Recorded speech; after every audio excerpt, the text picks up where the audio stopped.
Yo! My stream deck broke, bro. What in the world? How's it going? Welcome back to a brand new stream. I literally cannot end the music! Oh, I ended the music. Okay, fire. Anyways, how's it going? What's going on? What's up, Anna, Vid, Vandier, 2, Gael, Elia, Scarlett. I hope I said those names right. Welcome to the stream. How's it going? Happy Saturday. We're gonna do. I hope at least we can do a Roblox stream today. If not, you know, that's my bad. We started stream a little late today. I was supposed to do 5. It's currently 6. Why does my stream not keep breaking? What is going on? I'm not understanding. Anyways, the stream's gonna be we're gonna watch shorts until I laugh, and then if I laugh, the stream ends. Okay. Let's get my notepad out real quick. Every 1,000 Robux, you know, you guys get Robux. So let me is this one right here? Yeah. Yesterday we gave out 700 Robux. So we'll see how much Robux we gave out today. But we'll reset this to 0. And yeah. All right, here we go. How do you afford your setup? From streaming. I found a shark tooth. Where'd you find a shark tooth at? What in the world? That's sick, dude. Taco Kit, they've left in disco. Alright, here we go. Oh, I can't even. What is going on with my thing, bro? I actually can't, like, do anything. What is going on? Alright, does that work now? Yeah, it does. Okay, good. Alright, let's go. Shine lollipops and me and bro on the same team versus me and bro on opposite teams. Everything that's wonderful. Sun. Yo, facts though. Facts. High quality images I stumbled upon, part 95. Boss said work starts at 9.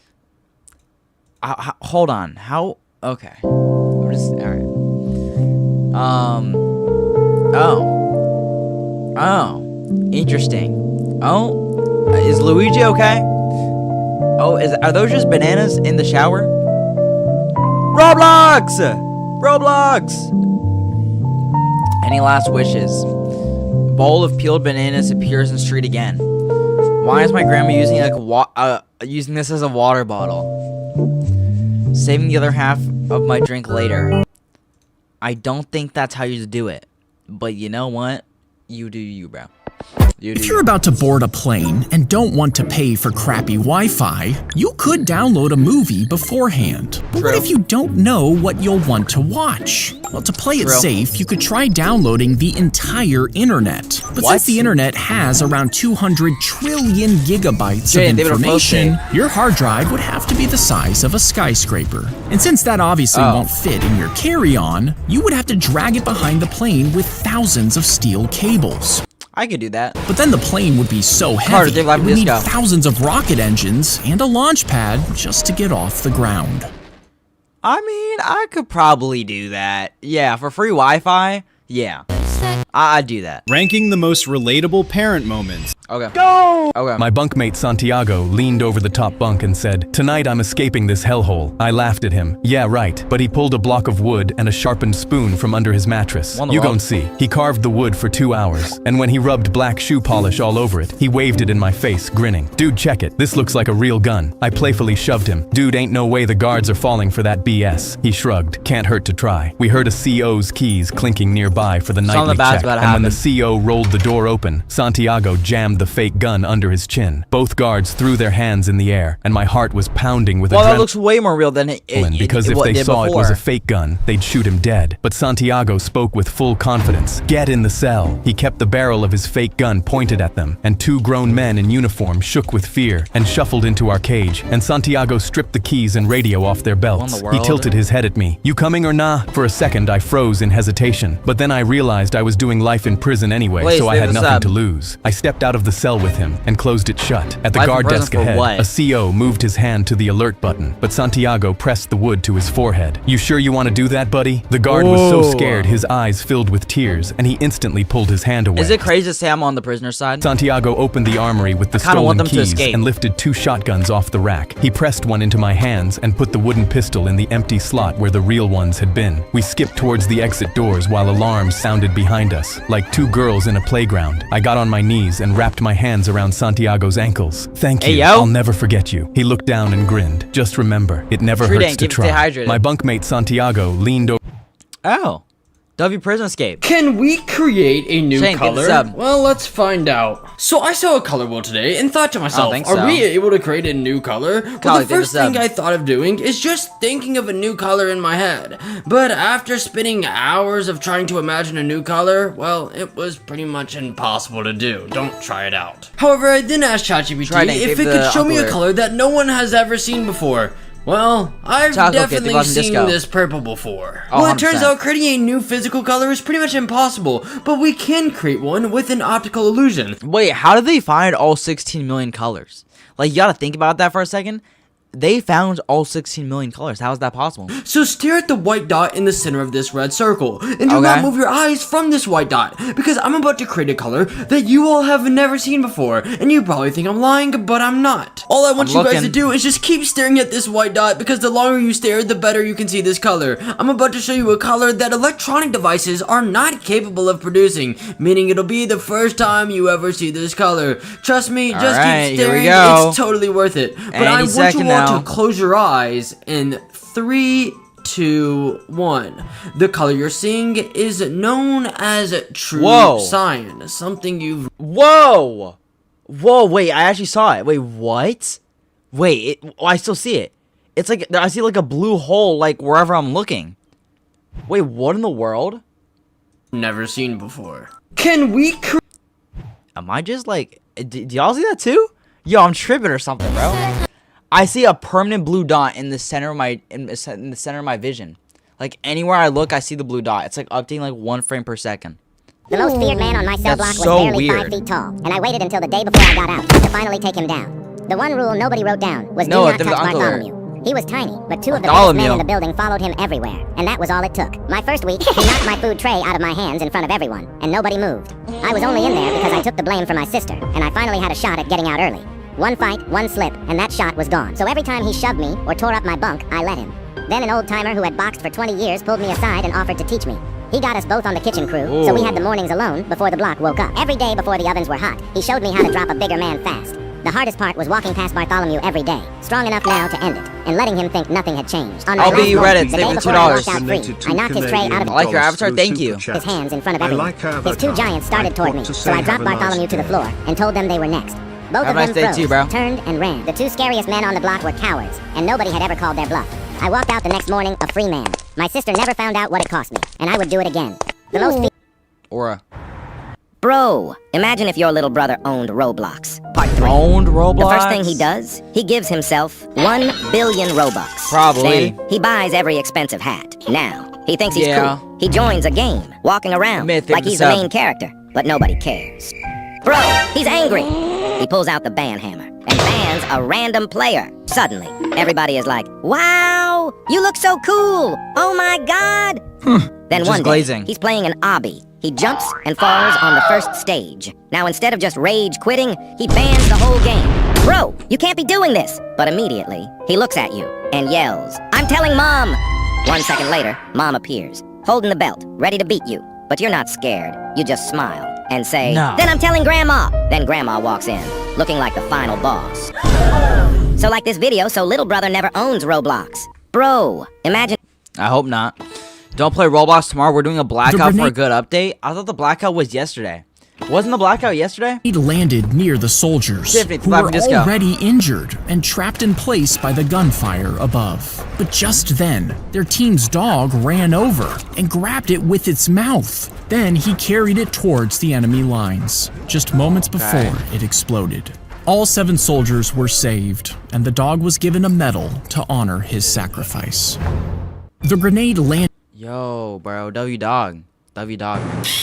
Let's draw my life from the very beginning. So in the year 2000, I was born, and the first thing I said when I came out of the womb was 2000 just got even crazier. Well, that's actually not true at all, but I wish it was. However, when I eventually Well, this is like a cool thing. I grew up and became a teen. My favorite things to do were play Xbox 360, play basketball, and my favorite YouTuber to watch was Roman Outwood. So shout out to you, Roman. Now, I don't really have any crazy stories about school because I was actually homeschooled. Now, when I was old enough to work, I cut grass and I even worked at a hat store. But at around 19 years old is when I started posting on social media. And in 2020, it blew up when I started pouring water into a glass and saying 2020 just got even crazier. Pretty much ever since then, the rest is history. Quote.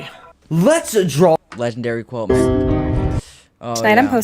My girlfriend told me not to worry about her going to ASU because everyone there would take good care of her. I asked her what that meant, and she laughed and said I was being insecure. We had been together 2 years, and I had already figured out how we would handle the distance. She said we should keep it open, just for the first semester, so she could enjoy the experience. Then she got in the car and promised she would call me every night. She called twice the first week, and after that my phone stayed quiet. When she finally called, there was music and shouting behind her, and a guy kept saying her name. I asked who that was, and she said it was just Tyrone, a friend who was helping her settle in. Then she hung up on me in the middle of our conversation, so I stopped calling her. She called me 3 days later, confused about why I went quiet. In the background, I heard a man say, "She's busy, lil' bro." I put my phone down and sunk in what just happened. I decided I needed to lock in. I got a job, saved everything I made, and stopped thinking about her. 4 months later, there was a knock at my door. She was standing on my porch crying, saying Tyrone disappeared the second the party stopped. She said nobody there actually cared about her, and that she had made a huge mistake. Really? No. She asked if we could go back to how things were before she left. I stood in my doorway and thought about the day she told me she was going to ASU. Then I said the only thing left to say, "Don't worry, I am sure Tyrone will take good care of you." And I shut the door. My girlfriend told me not. Deserved. The bus driver looked at me through the mirror and said, "Kid, don't get off at your stop today." He reached back with his phone, showing my mom's number. I grabbed it and called her. A man with a thick accent answered, telling me to come straight home, but I heard my mom screaming, "Don't come home, run." The bus driver instantly grabbed his radio. Code red on bus 19. I need police at every stop. He told me to get on the floor. I dropped between the seats. From the floor, I saw us passing my house. A white van was parked in the driveway. 3 men in ski masks stood around it, and one was holding zip ties. Yo, what are y'all gonna do if this actually happens to you? If you're in this situation? My phone buzzed. A photo of my dad tied up in our basement with blood running down his face. Another text saying, "Get off at the next stop or he dies. You have 60 seconds. The bus driver looked at my screen and shook his head. "It's a trap. Don't move." I started sobbing, asking what was happening, and he just said, "My dad isn't who I think he is." 2 more white vans pulled up on both sides of the bus. He reached under his dashboard and pulled out a satellite phone. "Target's been found. Family's taken. I need extraction now for the package." He glanced at me. "Yes, the package is secure." The white vans rammed us from both sides. Kids were screaming. He slammed the gas and plowed straight through. He told me my dad had been undercover investigating a trafficking ring for 5 years. Someone leaked his identity this morning. A van slammed into our back bumper and he yanked the wheel hard left. "They're Russian mafia." A helicopter appeared overhead and a spotlight hit the bus. His jaw clenched. New plan. He handed me a backpack from under his seat. He pointed at a building with a red door and told me to run straight to it when he stopped driving. I asked about my parents. parents, and he said the photo was fake. My parents were in witness protection already. He slammed the brakes and hit a button. The emergency exit flew open. I ran fast with the backpack bouncing on my back. I heard gunshots, but I kept looking straight. Air travel. The red door opened before I reached it. A woman in tactical gear pulled me inside. She handed me a phone. I heard my mom, "Baby, we're okay. We're all okay." I dropped to the floor and gasped from relief. 2 months later, I found out my dad had been undercover for 5 years. The bus driver was my shadow guardian, and 27 members of the trafficking ring were arrested. The bus driver looked at me through the— Jeez, dude. Lotto Max. That's crazy. Unknown. They have the cell. Desert. They have the laughing disco. AI to destroy. How it felt to visit his bro's house for the first time ever after he swore he wasn't rich.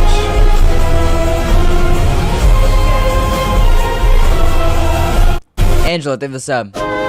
So I might have missed a few. You see, I get a lot of comments, but YouTube lets you filter comments by the amount of subs you got. And it turns out there's a few that slip through. Like Asimo, you know, the guy who made Jailbreak. But then there's Ncraft commenting on the video where I just take his idea about how the Headless Horseman isn't headless. Meanwhile, this guy just comments the same message twice. But the worst one by me, Bun Done, with just one reply, Bunsen crying emoji. So I might have— Crazy, bro. Joseph Queen, they have the laughing disco. Unpopular opinion, dynamites are better, or dynamatias are better than Takis. I've never had a dynamatias, and also don't know what that is. But they look pretty cool. Which of these countries' national food tastes better? We've got ramen from Japan or pho from Vietnam. I have had neither, so I don't know what to say here. Now, this I've heard ramen's really better, close one. I love both equally, but I grew up eating pho. Sorry, I'm picking Vietnam for this one. We got Vegemite on toast from Australia. I heard Vegemite sucks. That's what I've heard. Or a hamburger from USA. Look, but like, I am one of them Australians that like Vegemite. I probably wouldn't mind Vegemite on toast. But I'm picking the burger, dog. Picking duck from China or adobo from Philippines. Look, adobo? What's adobo? I've heard that adobo is really, really good, but I've never tried it before. Whereas picking duck, a meat pie from New Zealand or steak Isaiah, and kidney laughing disco. Meat pie from the UK. I've had probably like a meat pie. Both. New Zealand pies are next level. I'm telling you, if you guys ever go to New Zealand, have their meat pies. It's crazy. Dad's cooking or mom's cooking? Is this even a trick question? It's mom's cooking all the way. My dad's cooking sucks. Actually, he's cooking tonight. What the hell, boy? Okay. Wait. Tonight you starving. No. Yeah, that's a good thing. Yes.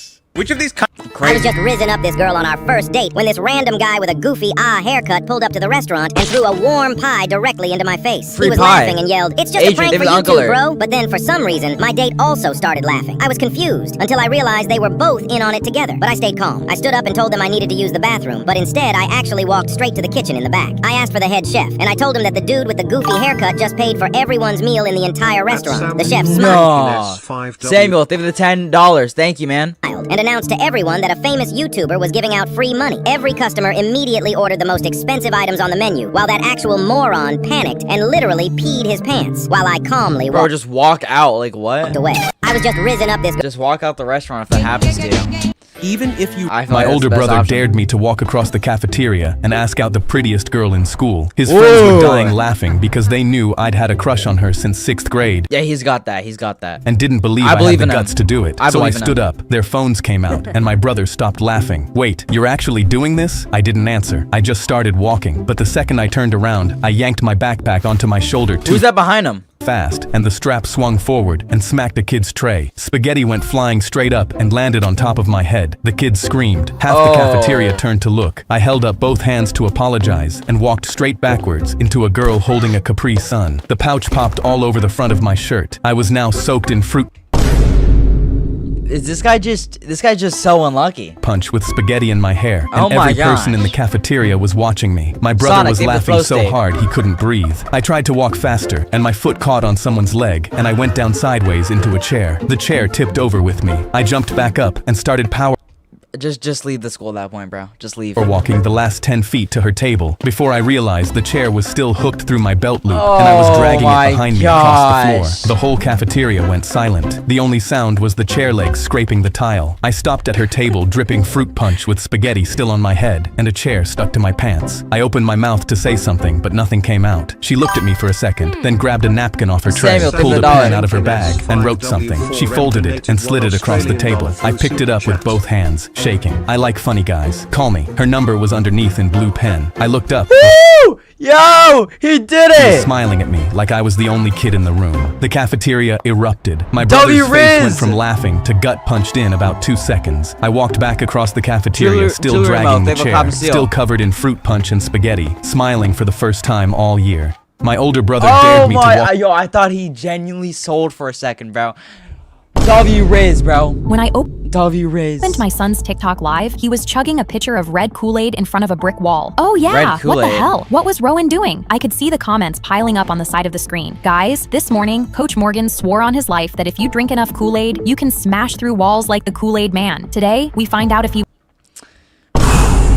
Oh boy. was lying. No, please tell me this is a joke. But I could see he was lined up against the brick wall behind the bleachers. I instantly swiped off the live and called the front office. Hello? My son is about to run headfirst into the wall behind the bleachers. You have to stop him. But the secretary just scoffed and said, ma'am, no student would actually be that stupid. There's no way. I swiped back onto the live. Now there were more classmates around him, and they all started chanting, oh yeah, oh yeah. I swiped back to the phone call and screamed, oh my god, you have to hurry. He's about to I think her son's kind of stupid, bro. I can't even lie. Do it. I was already jumping in my car, hands shaking on the wheel, but I heard her say, wait, no. The gates are chained shut. We can't get on the field. Chained? How did they chain them? I swiped back to the live and watched as his classmates wrapped chains around the field gates, all standing in front of them so nobody could stop him. He was getting ready to charge. I couldn't let my son die because of Coach Morgan's dumb joke, so I broke every traffic law just to get there. I was speeding with one hand, watching the live with the other. Okay, everyone, Coach Morgan better not have been lying. Kids were typing, run Rowan, and bust it, and I was going 90 down that residential road. I screeched into the parking lot and saw him out there. I was almost out of time, and just as I burst toward the field, I heard them yelling, Rowan, don't do it! But they were already counting down. I ran across the lot and saw multiple teachers yanking on the chained gates, one being Coach Morgan, and as bad as I wanted to slap him in the face, I had to get to Rowan first. I could hear them outside. 3, 2, 1, no! And just as we snapped through those chains, we saw Rowan sprinting full speed at the bricks. I screamed, Rowan, stop! But he kept running. He slammed full speed into solid brick, thinking he was about to bust through it.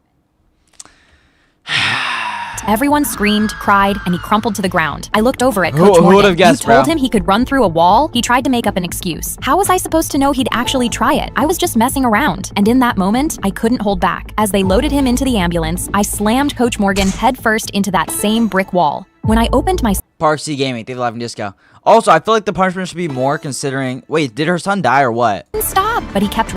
I don't know. There are many. Either way, I feel like it should have been, more. I don't know. Think of the uncle. People in this world who have near-death experiences, just like the Mike did. And a lot of them say that during these moments, it feels like they left their body and they're watching from the outside. Other people say that they see a bright light or their entire life flashes before their eyes. 77, think the sub. But here's the weird part. These are near-death experiences, so they survived. And a lot of them don't come back terrified. The survivors come back calmer, happier, and even less afraid of dying. But of course, not all experiences are positive. Some people experience intense fear, disturbing visions, or just the void.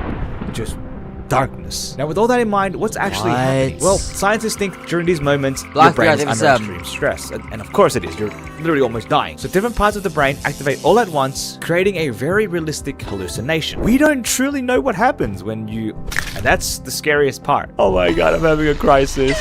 There are many people in this world who have... Jesus. We sat down at the table when my brother-in-law slapped me on the shoulder and pointed up at the Ghost Wing Challenge sign. All right, you and me. All 12 with no milk and loser buys dinner for a month. Jamie, Milk's for babies anyway. I looked up and read the rules under the little skulls. Finish all 12, no milk, no water, Raven, no tapping out. The waitress slowed down as she passed and tapped that last line. Everybody says yes to this one, sweetie. And then they're begging me for milk. I'm not even allowed to bring them. He just waved her off and ordered us 2 platters. No offense, man, but I've watched you sweat over a mild taco. I don't think I can tolerate like much spice is the thing. So honestly, this is gonna be the easiest dinner I ever won. The plates came out steaming, and he tore into his first wing like he was making a point. By the third one, his forehead was shiny, and he was talking way faster than before. See, this isn't even heat, it's just flavor, and people never get that. I had my head down working through mine with my eyes watering, and he loved every second of it. I mean, look at him, he's basically crying already. I told you he'd fold. He grabbed my sister by the sleeve and pulled her over. Babe, come on, back me up here. Does he honestly look like he's gonna finish that? She leaned in and looked at both plates before pulling her arm back. Honey, his plate's almost empty. Is he doing this for the huzz? And yours isn't. His eye twitched, and he let go of her. By the next wing, he was fanning his mouth and waving the waitress over. Milk. I need milk. Just bring me a milk. She pointed at the sign without slowing down. Rules are rules, hun. His face was red and dripping, and his hands had started to shake. He spun around to the next table, snatched the little carton off the kid's tray, and chugged it right there in front of everyone. The kid stared up at him. Mom, the spicy man took my milk. The whole place turned to watch a grown man hunched over a stolen carton of milk. I swallowed my last wing and wiped my hands before sliding the check across to him. Then I slapped him on the shoulder. Drink up. Milk's for babies, right? We sat down at the table.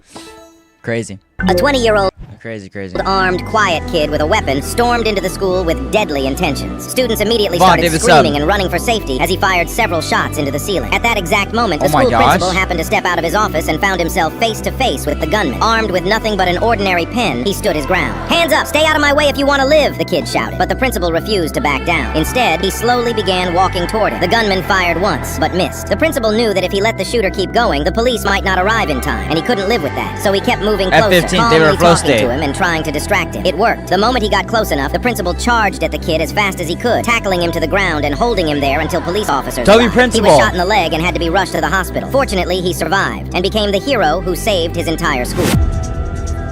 A 20-year-old armed... Wait, real story too? Wait.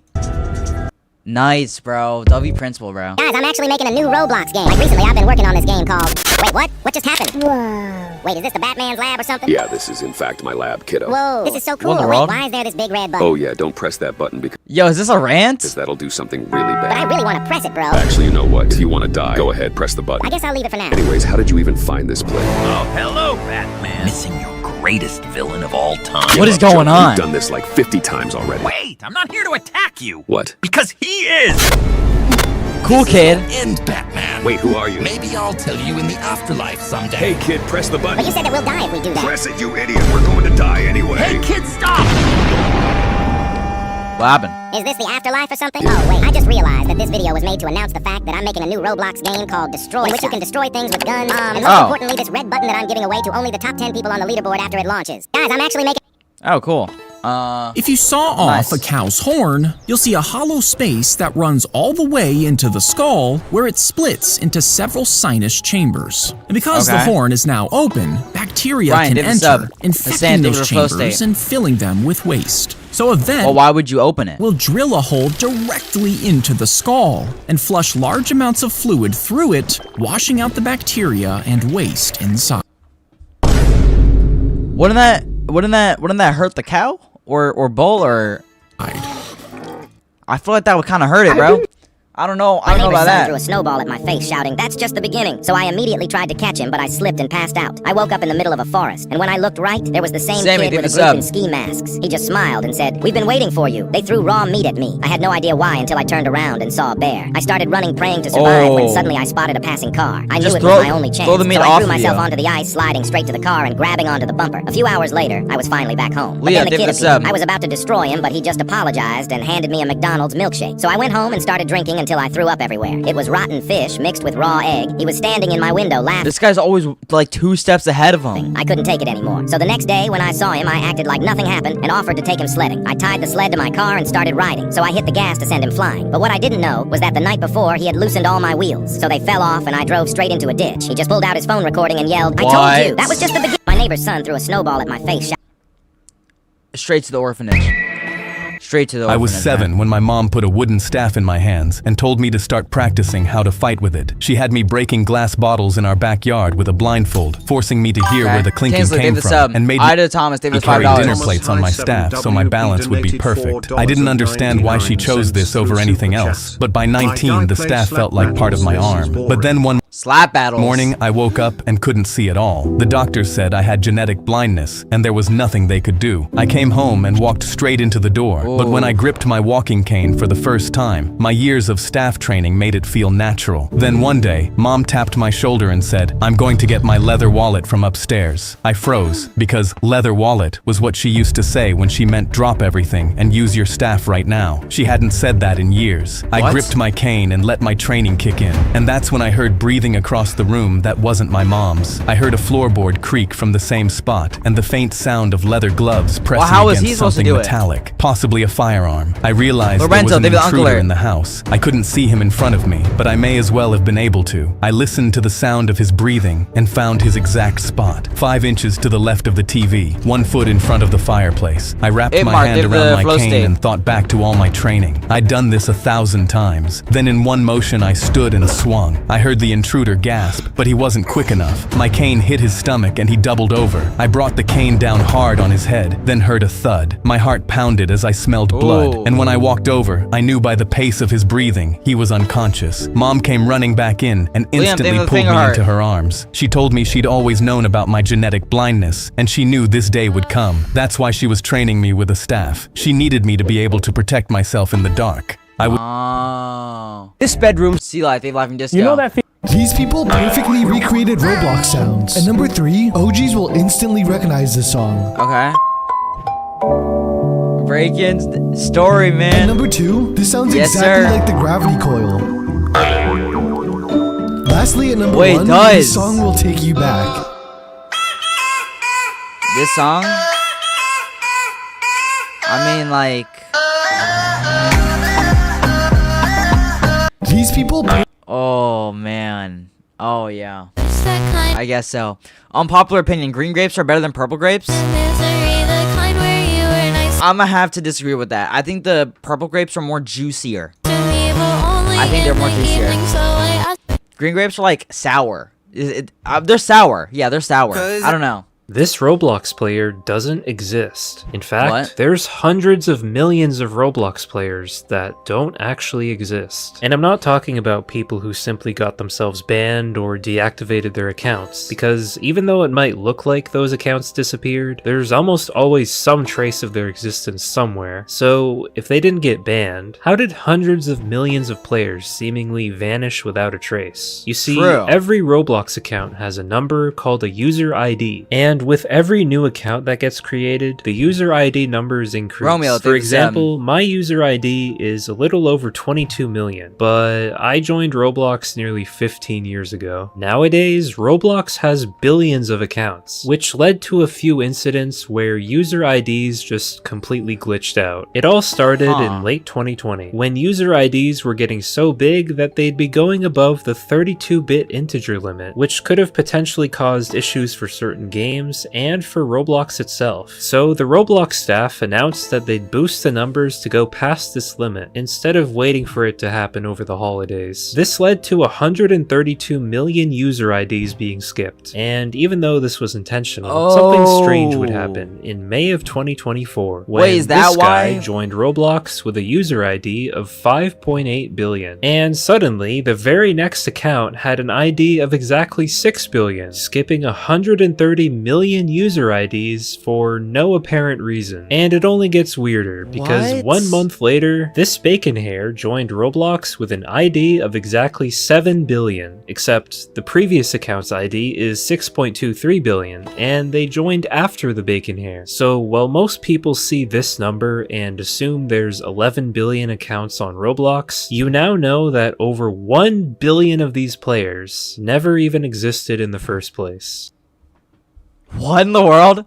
Wait, I'm so confused. I'm so confused. Strap a camera onto a chicken's head and put it onto a speedboat. Tiny sensors in its inner ear detect the movement, while its neck muscles instantly move the opposite way. I've heard chickens are really good at stabilization. Can barely move their eyes, and if they just walked around without readjusting, each step would make their eyesight blurry. But by freezing their head in place for a split second and quickly resetting to the next position, that's why they do that chicken-like head move. Oh. They can cancel out most of the movement, keeping their vision steady and making your footage incredibly smooth. That's why they do that when they walk. I didn't know that. Join the new. I didn't know that. I stepped into the house with my hands up, and the man immediately pointed his gun at my chest. The bomb strapped to his sternum beeped steadily, and my old hostage negotiation mentor, Richard Carls. Wait, hold on. There's a part 1 of this I just realized. I stood beside a police. We gotta watch this one first, and then we can watch this one, so let's see. Police cruiser, staring through the front window as a man paced inside with a gun. I was a hostage negotiator, and this was supposed to be another Tuesday, until the officer slipped me a piece of paper. The hostage's name was Richard Carls. My chest went cold, because Richard Carls was my hostage negotiation mentor. He'd taught me everything I know, and was now 82 and retired due to heart problems. He's tied to a chair inside. The officer's face was pale. The attacker specifically requested you, but we don't know why. I picked up the receiver, and the attacker instantly spoke. You finally got here. Do you remember me? His voice sounded familiar, but I didn't know why. Do I remember you? Like I mirrored him, but he just his? laughed. Richard taught you that one, didn't he? The snipers on the surrounding rooftops aimed right at him, and my legs buckled as I suddenly remembered his voice. You were in Richard's class with me, I spoke. Yeah,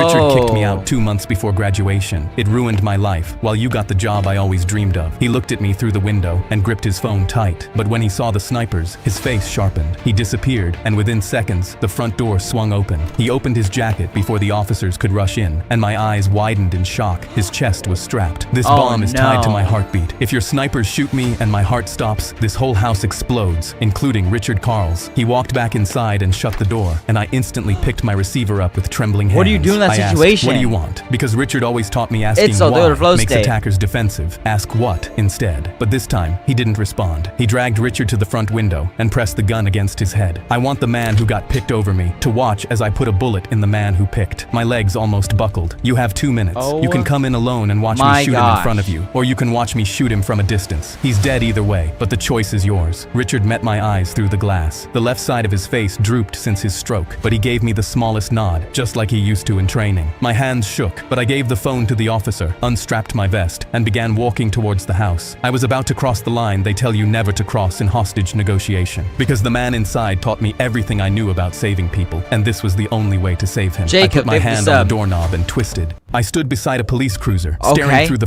Okay, now we go to the second one. Here we go. Sat tied to a chair behind him. The left side of his face drooped from his stroke. The attacker kicked a chair toward me. Sit! I smelled the alcohol on his breath and froze. Drunk attackers are less predictable, and I realized negotiating with him would be even harder. Richard's eyes stayed steady, but for the first time in my life, I knew he couldn't help me, as he was the one in danger. The attacker pressed the gun against his head, say goodbye, and took off the safety. But I remembered Richard's words. Get them talking about themselves. Let them spend emotion before they spend the bullet. And immediately blurted out, what are you gaining from this? He looked at me for a second. I'm getting revenge on the reason I couldn't make my dad proud. His voice almost broke. My dad was a cop. He said the world had enough shooters like him. He wanted me to be a talker. So I read hostage negotiation books until the spine fell off just to make my dad proud. He pressed the gun to Richard's head harder. Then I enrolled in this old bastard's class, and he picked you over me. He told me I wasn't good enough. I realized he was doing this out of anger towards us. Suddenly, a red sniper dot from outside settled onto his strapped chest. His face tensed, and he picked up his phone. This bomb is wired to my heart. It'll explode if my heartbeat stops. So go on, shoot How me. do you know if he's not bluffing, though? How do you know if he's, like, lying? We'll all die together. The dot disappeared instantly, and my heart pounded, but my face stayed composed. He picked up his bottle and took a giant swig. Now, old man, what are your last words? He slapped Richard's drooping cheek and reloaded the pistol at his head. My chest tightened as I scrambled for what to say. My mentor couldn't die because of me. But then Richard spoke. It sounds like you didn't want to be a negotiator. His voice voice was slow and slurred. You just wanted your father to be proud of you and thought being a hostage negotiator was the only way. The attacker's face flickered and he lowered his gun an inch. Richard kept going. But the truth is, you never needed to be that. You just needed to be a talker, not a shooter. That's all your father ever wanted. He looked him in his eyes. If you lower your weapon, you'll do exactly that. You'll become a talker. You'll make your father proud. The attacker's eyes filled with tears. He started crying. He's gonna go to jail is what he's gonna go to. All right, come on now. And his gun fully lowered. He slid onto the floor next to the empty bottle and sobbed, "I'm sorry, Dad. I'm sorry." I looked at Richard and realized he'd been labeling and influencing the attacker. Techniques he'd taught me all those years ago. I called the officers in, and within seconds they were inside, cuffing the man and disarming his vest. As they untied Richard, he gave me a small nod, just like he used to. He never stopped being my teacher, even with a gun to his head. I stepped into the house with my hands up and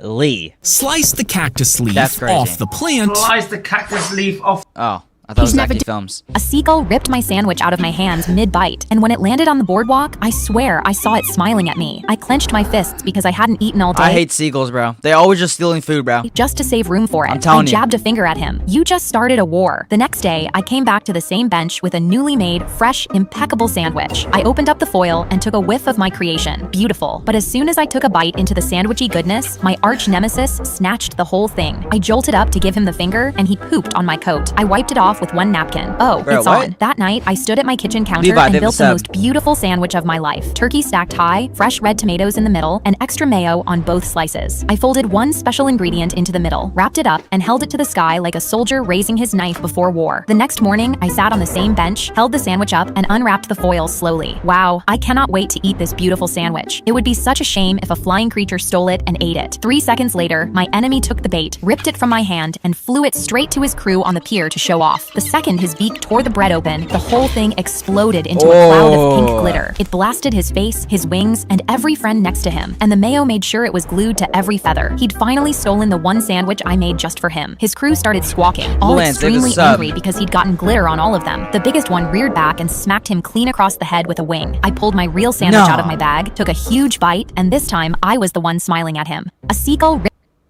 Cool. Roblox is updating their rules, so now if Roblox players are found engaging in violating behaviors, you know what I'm talking about. No. Roblox will remove them from the server and suspend their access to the game for up to 5 minutes. Is this a good update? Leave a comment. Roblox. Wait, so nobody can do that to me anymore in game? Wait, this is an awesome update. Yeah. Wait, W update, Roblox. Video will delete itself when somebody guesses the correct answer. So if you're watching this video, you probably know by now that in every single video, I pour water into my cup perfectly. Well, I've been doing it since 2020, so I've poured a lot of water. But I've done the calculations and I have figured out the exact amount of water I have poured. And I've set this video up so that if somebody guesses the exact correct amount in the comments, this video will automatically be deleted. Also, you can guess in gallons or liters, they don't matter because I've set this video up so that any measurement works. But if you're still watching this video, that means the video hasn't deleted itself yet, meaning nobody's got the answer correct yet either. So good luck. This video will delete. Very interesting. I don't think anyone got the number then. We are never going home. I still don't understand this. What what is going on here? I'm not understanding. No school. It's 2020. Which bedroom are you napping the hardest? Oh my gosh, give me one. Give me one, bro. Oh, give me 2. No, I'm taking 2. Oh, 3 though. No, I need the view. I need the city view. I need 2. Electra, Big the Life and Disco. I think I gotta go with 2 there. I took a girl to the most expensive restaurant in the city on the first date to show off. Riz? I have $11 to my name. I ordered like a king. The biggest steak, the lobster, and things I couldn't even pronounce. Uh-oh. She said, "This place is amazing. What do you do for a living?" I said, "It's a secret." Then the waiter set the check down on the table. I opened it and my soul left my body. $1,012. So I did the only responsible thing. I patted my jacket and said, I think I left my card in the car. She said, "I can just grab it." I said, No. A gentleman pays." And I stood up, walked toward the door, nice and slow like a gentleman. And the second I hit the sidewalk, I ran like the building was collapsing. I made it half a block and looked back through the window and watched her hand the waiter her own car. I took a girl to the... Well, that's just messed up. Like, bro, that's a messed up thing to do, bro. was in a school karate contest with a disabled kid, and he flexed his biceps to the crowd. Who wants to see me win? Half the school was chanting his name, and his opponent Sam limped onto the mat, one arm curled against his chest. I pushed down the bleacher steps, ready to drag my son off that mat myself. My son Cody bounced on his toes and cupped a hand to his ear. Who wants to see me take him down? The gym roared, and even the teachers were laughing behind their clipboards. A parent chaperone stuck her arm out to stop me from going any further. They're focused. Don't try to disturb them. Sam planted his good arm into a fighting stance, and the referee dropped his hand between them. Fight! The crowd got impatient. Come on, Cody! But Sam stepped inside his guard, swung his good arm, and cracked Cody across the jaw so hard the sound echoed. Cody hit the mat flat on his back and stayed down. The referee lifted Sam's arm. I guess we have a winner. The crowd clapped lazily, but I was cheering and whistling at the top of my lungs. Sam was grinning ear to ear, looking happier than I'd ever seen him. And when Cody ran out to the water fountain, I chased after him. What the hell is wrong with you? I didn't raise you like that. He put his hands on my shoulders. Mom, I let him win. My jaw dropped and he continued. I was always gonna let him win. I just hyped the crowd to make sure it felt real when he did. Behind him, the same kids who chanted Cody's name were now crowding around Sam, lifting his arm like a champion. I didn't need to find out if I raised him right. He'd been showing me the whole time. My son was in a school. Cool.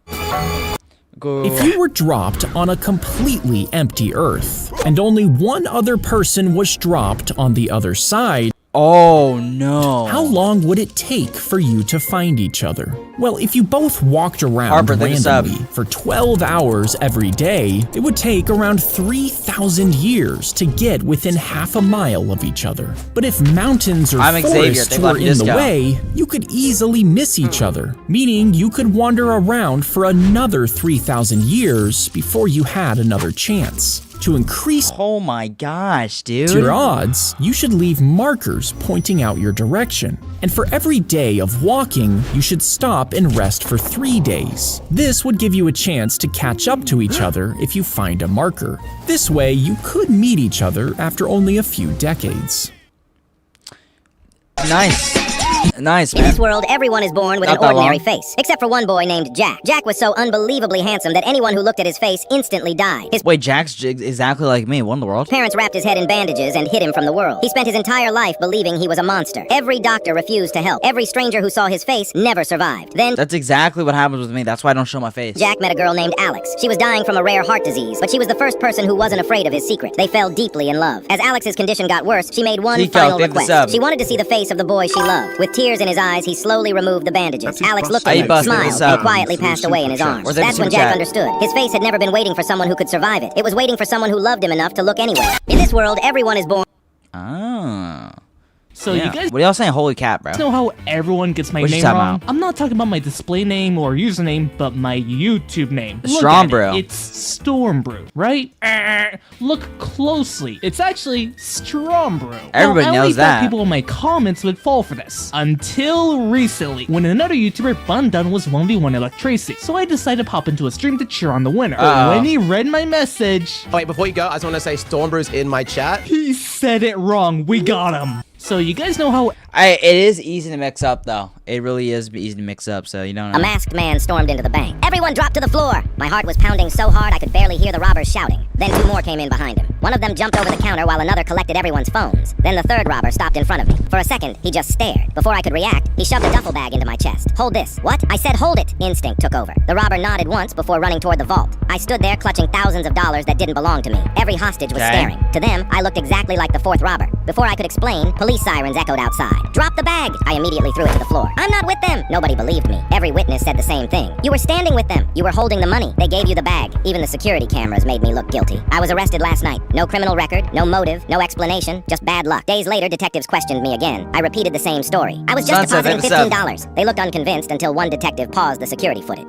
He zoomed in, not on me, but on the robber who handed me the bag. There was something strange. He never pointed his gun at me. He never threatened me. He looked directly into the security camera and nodded like he wanted everyone to believe I was involved. The detective frowned. Why would he do that? A week later, I busted the 2 pounds. They caught the real robbers. During the interrogation, the leader admitted everything. I appreciate they needed someone to distract the police while they escaped through the back. They'd chosen me completely at random. I wasn't unlucky because I was at the bank. I was unlucky because I happened to be standing closest to him. The charges were dropped and I finally walked free. But every now and then, when I walk into a bank, I still make sure I'm never the closest. A masked man stormed in. Well, that makes sense.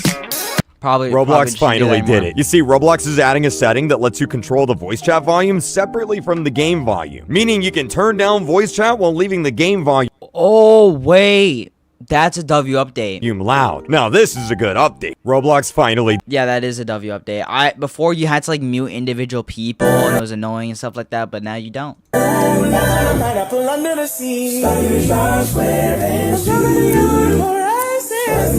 What is bust my ears?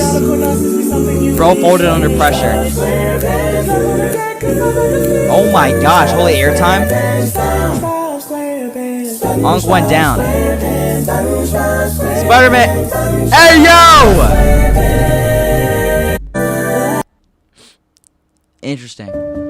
The first time I met Nathan's mother, she handed everyone homemade tea, but threw me instant coffee. She said something in Tagalog to her sister, and Nathan squeezed my hand. She said she loves your dress, but I knew what she said wasn't a compliment. So that night, I downloaded a language app because I only had 18 months to learn the language before our wedding. At our engagement party, his mother switched between English and Tagalog. She's very sweet in English. Then in Tagalog to her sisters. No culture, can't cook, ugly accent. They laughed every time. She's such an uncultured American. From there, every Wednesday, I told Nathan I was going to book club. Really, I was at the Filipino Cultural Center, learning about the culture from a kind Filipino elder. By the time I'm done with you, you'll be arguing in perfect Tagalog over adobo. And she was right, because by month 10, I was at Christmas dinner when she said, "Ang pangit mo, you're ugly." She brought a new girl named Maria and sat her next to Nathan. "This girl is better for you." Nathan grabbed his mother's arm. "Mom, enough." She pulled away. "You'll thank me when Maria has your babies, and our family tree isn't infested with diseases." During wedding planning, she walked from vendor to vendor, giving orders to change my flowers, my food, everything, all in Tagalog. On the big day, my family had just finished giving their speech when his mother stood up to translate for them. I spoke in perfect Tagalog. "Salamat po, mama. Please, let me try to speak your beautiful language." Her mouth dropped. I stood up and explained in front of hundreds of Filipinos about how much I loved their culture, the regional differences, the cord ceremony from ancient binding rituals. His grandmother stood up crying. Finally, someone knows our real history. His aunt turned to his mother. "She knows more than you. She's going to be in our family forever." After our vows, I took his mother's hand and pressed it to my forehead for her blessing. Her hand was shaking. This whole time. "How did you know all of that?" "I've been studying since the day you served me instant coffee." All the women of Nathan's family spoke in Tagalog. "Welcome to our family, daughter." I looked at his mother, who was holding back tears. "They just told me they love your dress." The first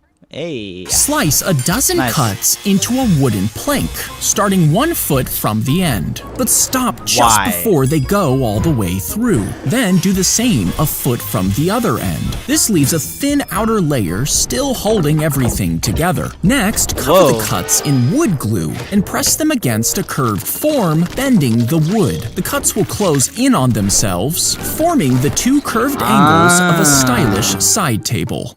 Slice a I mean, I feel it'd be easier to buy at a table, but you know, if you're trying to do it yourself, I guess you could do that, yeah. Imagine if you could clone yourself. Like there's another you. At first, you think this is the best superpower ever. You let your clone go to school for you, do your homework, clean your room, while you just play games all day. Bro, life is perfect. Until one day, you tell your clone, "Go get me some chips." But your clone, he just looks at you and says, "No." And that's when you realize something is wrong. Now, your parents only call your clone. Your friends only hang out with your clone. Even your teacher greets your clone first. Everywhere you go, people treat him like he's the real you. You try to tell everyone that you're the real one. He's just trying to copy you then. Is that how it is with like living with a twin brother? He just laughs. Because to them, he's the one who's been showing up every day, helping people, doing all the work. Then, I don't know. You look at your clone. He just smiles and quietly says, "You are fake." So like this video if you still want this superpower. Bro! Wait, what if you are in the position of the clone, though? And then you're convinced that you're the real one? And you're convinced that the person that cloned you was, like, the fake one. You know what I mean? I don't know. At exactly 3:03 a.m., a little girl heard knocking from inside her bedroom wall. Her parents always told her it was just old pipes. But one night, they heard the knocking too. The next morning, both of her parents were found dead. A few days later, the knocking came back. This time, the girl broke open the wall. Behind it, she found a starving little boy chained inside a hidden room. She immediately called the police and an ambulance. At the hospital, the boy looked at her and whispered, "Sis." Police searched the house and uncovered the truth. The couple who raised them were actually kidnappers. The little boy was her real younger brother hidden away for years. The kidnappers had planned to poison his food, but they accidentally ate the poisoned meal themselves. Every night. Oh, so they're stupid. Oh, okay. Got it. If you see your cat about to knock something off the table, you might actually want to let it. You see, if you rush over and stop it every time, it'll start doing it more often. Not because it wants to get kicked out of the house, but because it learned that knocking things off the table is the fastest way to grab your attention. So unless it's something valuable or breakable, simply ignore it. If you see your cat about to... Wait, that's actually a good idea. Right. I never thought about it like that. Lockdown 2020 is back. What bedroom you napping in the hardest? 1's pretty good. 2's pretty good too, but I don't know. It's like a little cave, I guess. 3, yo, the all windows are kind of cool. 4 though. 5 though. 6. Oh no 6. If you forgot, I would take 4, I think. Got where you parked, you would hit a button on your car key, and an LED light would shoot out of your car roof, while a mini siren started blasting. If you paid for premium, a drone would launch from your trunk, find you in the parking lot, and escort you back like I feel like that's a little much, huh? Why can't we just have a GPS? You're being rescued. And if you still couldn't find it, the hydraulic system in your tires would activate, making the car bounce up and down to be more visible. Flares would also be launched from the roof, letting you and the police locate your vehicle. If you... Yeah, I think that would be illegal. You know. Don't mind if I do an ambulance. Yo, that was like the fastest time an ambulance has probably responded to an emergency before. That's crazy. Bam, hurt, and then bam, here comes the ambulance.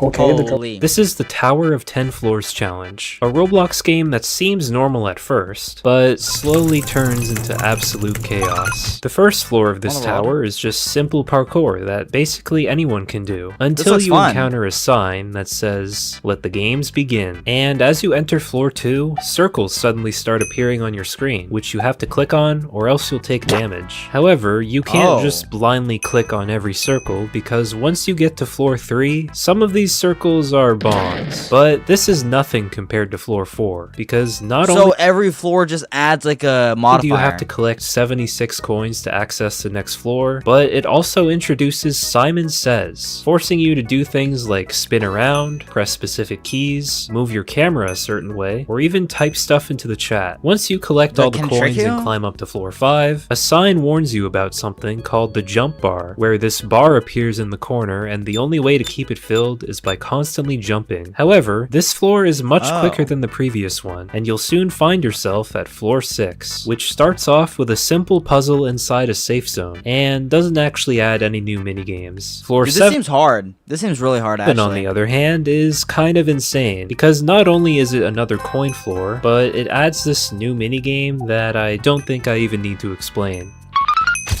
After getting all 86 coins, you'll reach floor 8, which is entirely inside of a safe zone, meaning it's purely parkour and a much needed break from all the other stuff. Unfortunately, this break will end really quickly as you enter floor 9, a floor which you have to speedrun because there's now a shadowy figure right behind you, copying your exact movements on a slight delay. It's like a horror game too? This is the shortest floor in the entire tower, but now it all comes down to the final challenge of floor 10, where you have to collect 68 coins while doing every mini game at once. And once you leave the safe zone, this gate closes on you and you're suddenly on a 3-minute timer. Now you can't waste any time collecting the coins. No matter I actually think I could do this. how inconvenient of a spot they're in, because as the timer starts ticking down, the mini games start to ramp up in difficulty, like how there's now 2 Simon Says commands at once. So if you can manage to do all of this and beat the tower without ever making a single mistake, you'll be rewarded with a badge that only 2% of players have ever obtained. Surely there isn't a secret badge that's even harder, right? Oh no, no, not even a secret badge.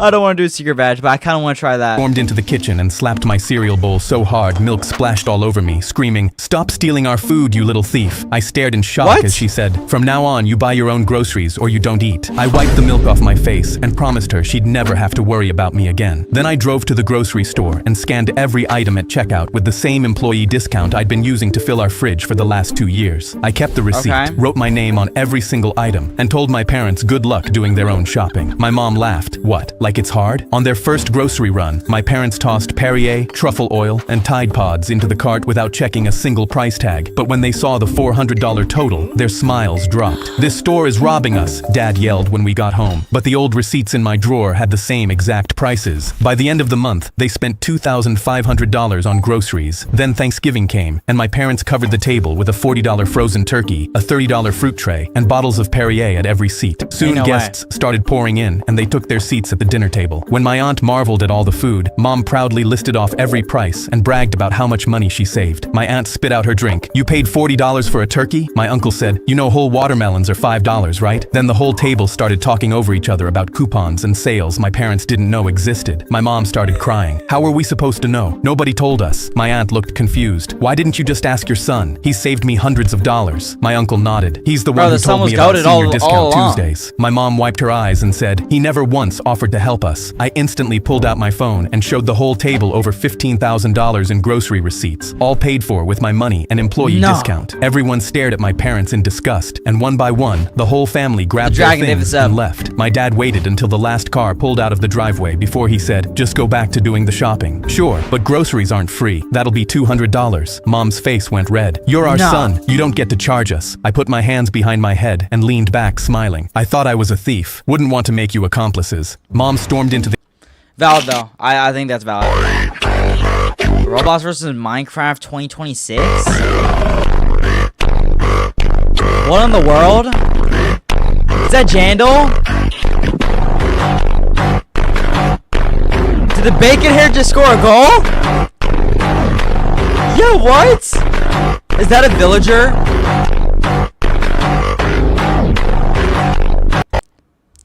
What am I watching? What in the world? There you go, boss. Alright. Okay. Why do people even lie about their age online and act like it's no big deal? Kids just want access to adult servers and voice chat. Pretending you are older opens doors to actual predators. Platform moderation is entirely the company's job. Kids get groomed when adults bypass safety filters. Adults lie about age to join game groups.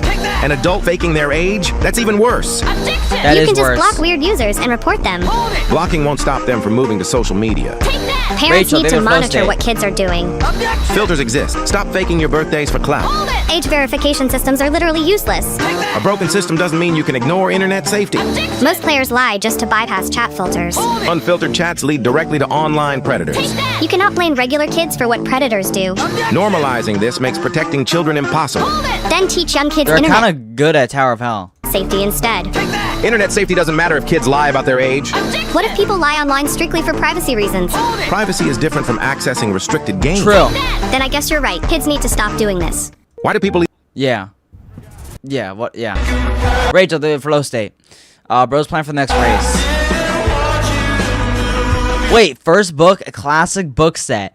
Second place prize is Sony PS5 console. What?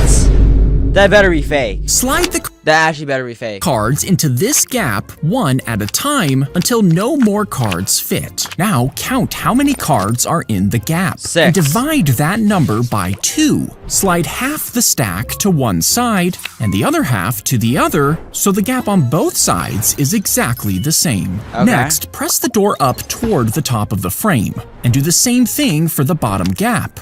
Mark where the hinges will sit and screw them into place. Now pull the cards out, and the cabinet door will be perfectly centered. If you're using cards, that makes sense. Actually. 3 things good idea not to do at a sleepover. Number 1. Have y'all had a sleepover before, by the way? I've never had one. Do not fall asleep first. Trust me. I know that. I know that rule, You're though. suddenly an experiment for the boys. The next morning, you might wake up with no limbs at all. Number 2. Always give blankets to your friends. Because the moment you wake up, this dude is already using your door as a blanket. Hold up, is that my couch? Number 3. Never leave that one friend alone with your fridge. The moment he opens it, it's over for your I'm that friend. household. Bro's eating like there's a mass starvation starting tomorrow. 3 things. I went to my friend's house for a week and a half? That sounds like a dream. When I was 6, what in the world? my mom was dying in the hospital, and the only thing keeping her alive was a medicine we could not afford. So one night, I walked into a pharmacy and slipped that medicine into my jacket. A police officer caught me at the door before I could take 2 steps. I begged him, telling him my mom would die without it that night. He laughed in my face and called me a pathetic little thief. I pleaded with him to just let me bring it to her, and he laughed even harder. He arrested me on the spot and left the medicine on the counter. My mom died that night while I sat in a holding cell for trying to save her. I never forgot his face, or the way he laughed. So I poured every ounce of that grief into becoming a doctor. I spent 15 years studying the exact illness that took my mom, and became the only person alive who could cure it. Then one afternoon, a man walked into my office carrying his sick little girl. She had the same illness my mother died from, and every other Oh my gosh, it's the same police officer. Up on her. The man looked up at me, and his face went white. It was the officer. older now, finally recognizing the kid he had laughed at. He fell to his knees and begged me to save his daughter. I looked at him for a long moment, remembering my mom. I told him that 15 years ago, he taught me that rules are rules and thieves get nothing. Then I looked at his terrified little girl and told him I would not become the man he was. I saved her life that day, and he had to live the rest of his days knowing the boy he destroyed was the only reason his daughter was still breathing. When I was 15, my mom... So did the... Also, I don't know. Roblox blackout work? Well, let's take a look and see. This is a graph of Roblox's player count over the week. And as you can see, Roblox actually had more players yesterday than pretty much any day this week. So no, the blackout didn't work. So if anything, it did the opposite effect. So okay. Did the Roblox... yeah, I don't know. That's why people, for some reason, they think the blackouts are gonna work. Lying to the doctor, telling him I couldn't pay for my wife's cancer treatment because I had no money. But the doctor cut me off. They left him disco. The treatment is already paid for. Your son paid all $25,000. I stared in shock. What? That can't be true. He's only 16, but the doctor confirmed it. I drove straight home and asked him, how did you pay for your mom's treatment? He just shrugged. I just really love mom. I knew he was hiding something. 16-year-olds don't get $25,000 for doing anything good. Then that night, I heard the front door click shut at 2 a.m. My son was sneaking out. I immediately got in my car and followed him to find out where he was going, keeping my headlights off, all the way to an empty lot behind the warehouses. There was a crowd of people, music, cars everywhere, and stacks of cash changing hands. My son got into a beat-up car at the starting line. I realized this was illegal street racing. My heart broke because my 16-year-old was risking his life for his mom. I shoved through the crowd to drag him out the car before something bad happened, but the flags went down and the race started. He launched off the line and was weaving through cars, taking turns nobody should survive, lapping grown men who'd been racing for years. I froze. He crossed the line first, and the crowd went insane. Someone handed him a fat roll of cash. I heard someone yell, "He hasn't lost yet. This kid is insane." My eyes watered. My son had a real gift, and I had to do something about it. I had to get him off those streets, so I started working overnight shifts at a warehouse. With that money, I drove down to the local karting track and signed him up for their racing program. When my son got home, I told him, "Your mom's old co-worker sponsors young drivers. She pulled a favor and got you a spot." He stared at me suspiciously. "This is so random." "Why?" I shrugged. "Mom just really loves you." He smiled. And years later, my wife made a full recovery from the treatment, and my son became a professional racer. My son and I both kept secrets from each other because we both really love mom. I was nice, bro. Camps, save the uncle alert. On the world. When the customer tried to carry too many items, they would end up leaving some behind, meaning they spent less money. So he invented a folding cart with wheels that could carry 2 baskets. Wait, shopping carts are so you spend more money?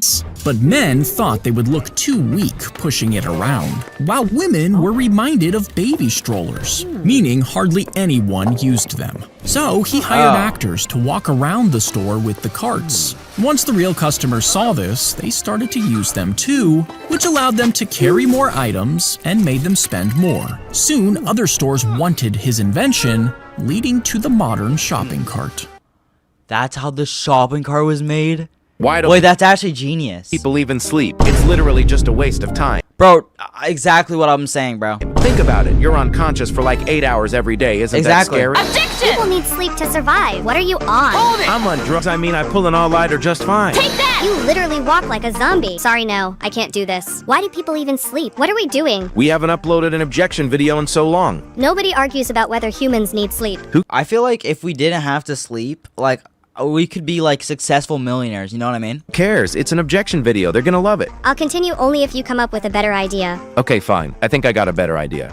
Why do people even breathe? What the fuck are we even talking about? Sorry about this objection video, guys. Not Aiden ran out of ideas. Subscribe so we can afford a better scriptwriter. Or, if you have an idea, join the Discord server through the link in the comments and put it in the suggestions channel. You will get a shout out if you get picked. Why do people... Yeah. Why do people breathe, though? Breathing in the big 2026, man. Bloxobby has a jump. Nah. Bro is not trusting him ever again. Why did he look back like... Why did he look back like that? Like, he's surprised, and then he gives the little side eye right here, and he's like... Bro, what you doing? Again! I haven't played the new M2 map, bro. It's been... Bro, I haven't even been to M2, the M2 lobby. I gotta play it sometime. I leave the house, but my boyfriend blocked the door. Where are you going? I told him out to see my friends, but he shook his head. How can I trust you're not cheating on me? I walked around him and left. But while driving to the cafe, I got an alert on my phone. Unknown AirTag detected traveling with you. I instantly freaked out because I had a stalker 2 years ago. I pulled over, and when I searched my car, I found the AirTag in the fabric of the purse. Is it just the boyfriend? Boyfriend gave me 6 weeks ago. My heart sank, but I didn't want to believe it was him because he knew what the stalker did and knew that I still struggled to sleep at night due to my fear of being followed. He wouldn't do that. But the next morning, I told my boyfriend I needed to house sit for my parents, so I'd be gone for a few days. He instantly grabbed my arm. No, how do I know you're not just going to bring guys over? I promised him I wouldn't, and basically ran out. I drove to the nearby loading dock and stuck the AirTag on the underside of a truck that would be traveling and coming back here in 4 days' time. Then I went to my parents and told them I wanted to stay over for a few days. My boyfriend instantly texted me, "Where are you? Just making sure you got there safe." I replied, "At my parents." But over the next few days, he kept asking had I gone anywhere else and calling at 3 a.m. asking if I was sure I was at my parents' house. I told him he knows questions like that freak me out because of my stalker. He instantly reassured me he was just checking to make sure I'm safe and said he'd never because he sees the AirTag somewhere else. Anything like that. But on the third night, I looked outside and saw him sneaking around, trying to see if I was there. He was becoming my stalker, the thing he knew I feared most in the world. After the few days, I went back to the loading dock, grabbed the AirTag, and drove home. My boyfriend's jaw was tight. "Where have you been?" I told him my parents' house, but his face went red and he was pacing. "You're lying. I know you've been with someone. I know you were traveling." I looked at him. "And how exactly do you know I've been traveling?" His face went from red to white immediately. I asked again and he broke down. He admitted he put the AirTag in my purse because he thought I was out of his league and would cheat on him. He dropped to his knees and cried, "You're the only good thing that ever happened to me. Please don't leave me." I looked down at him. "You're so insecure, you became the exact monster I was afraid of. You're never gonna find me again." I dropped the AirTag down on him and walked out. I went to leave the house. Deserved. Go back to 2021 when this guy went insanely viral for trying to see how many licks it would take to get to the center of this massive... Dude, I tried to have a jawbreaker before. Not possible. Massive jawbreaker. It's not possible. So he started with 1,000 licks, and this is what it looked like. And then by 2,000 licks, it started to show off some cool colors, but bro was still not even close to halfway. But then somehow, even after hitting 4,000 licks, the jawbreaker still had plenty more left to go. Fast forward 2 full weeks, and bro finally got to the middle after licking the ball over 7,000 times. However, it doesn't end there because everybody wanted to see if it was... Dude, my tongue hurts so much after licking this, by the way. Impossible for him to get through the entire candy. And he actually continued the challenge, managing to get it looking like this after 15,000 licks, and then like this after 21,000. But then out of nowhere, he just randomly quit the challenge. You see, all the licking caused bro to suffer some serious jaw issues, so he had to abandon the mission for good. I guess you could say the jawbreaker actually broke his jaw. Go back. Yeah.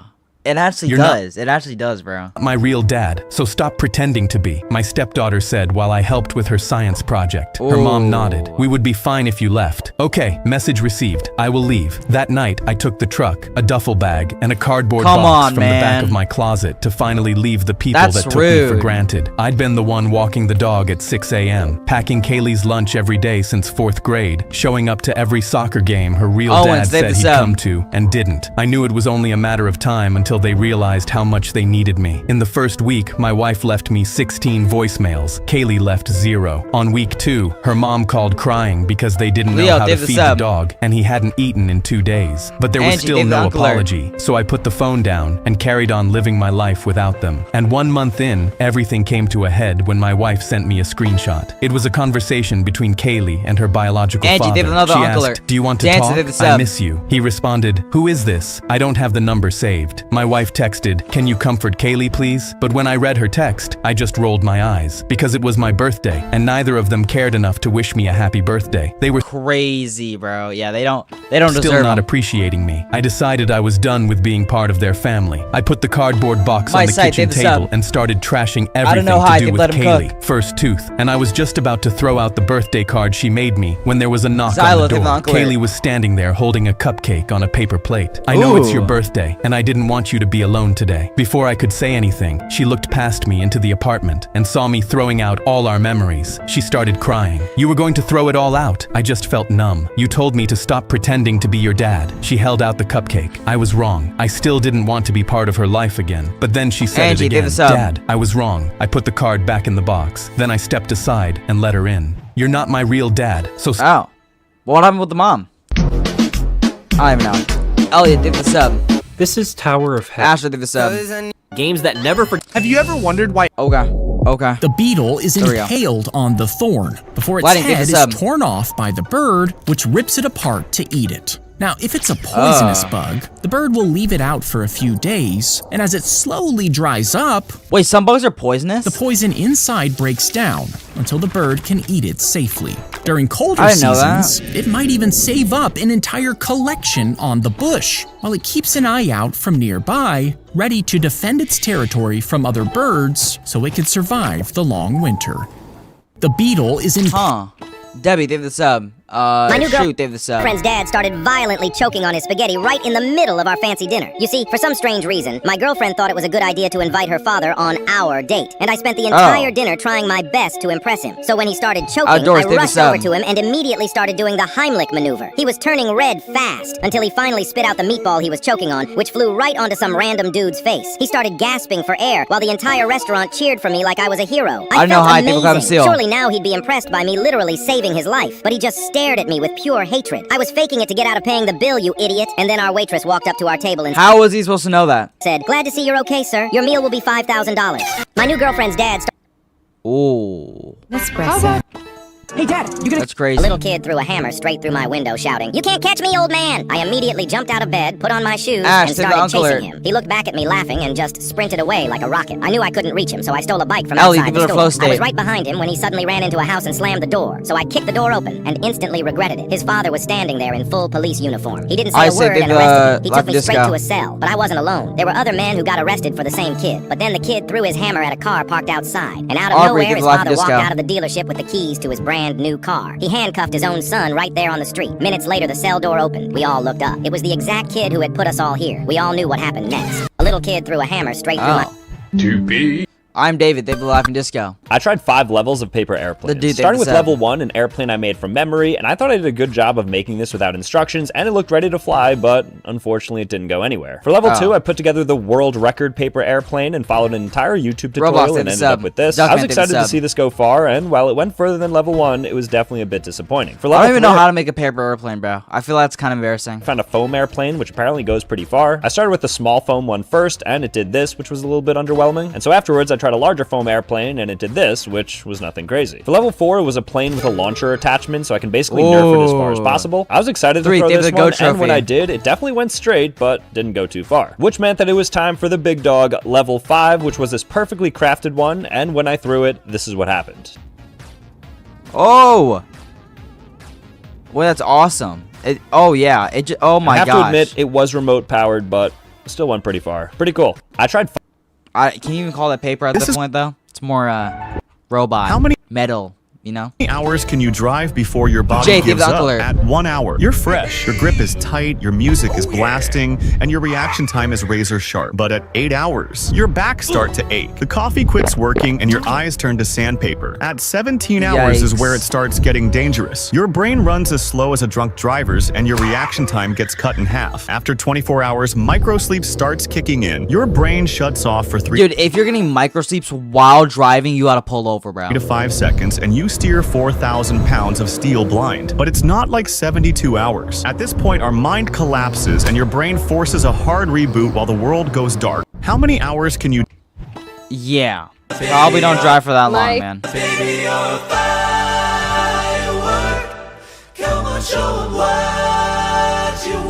Okay.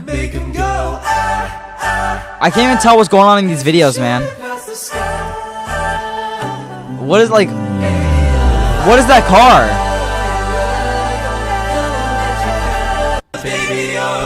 Okay. My experience.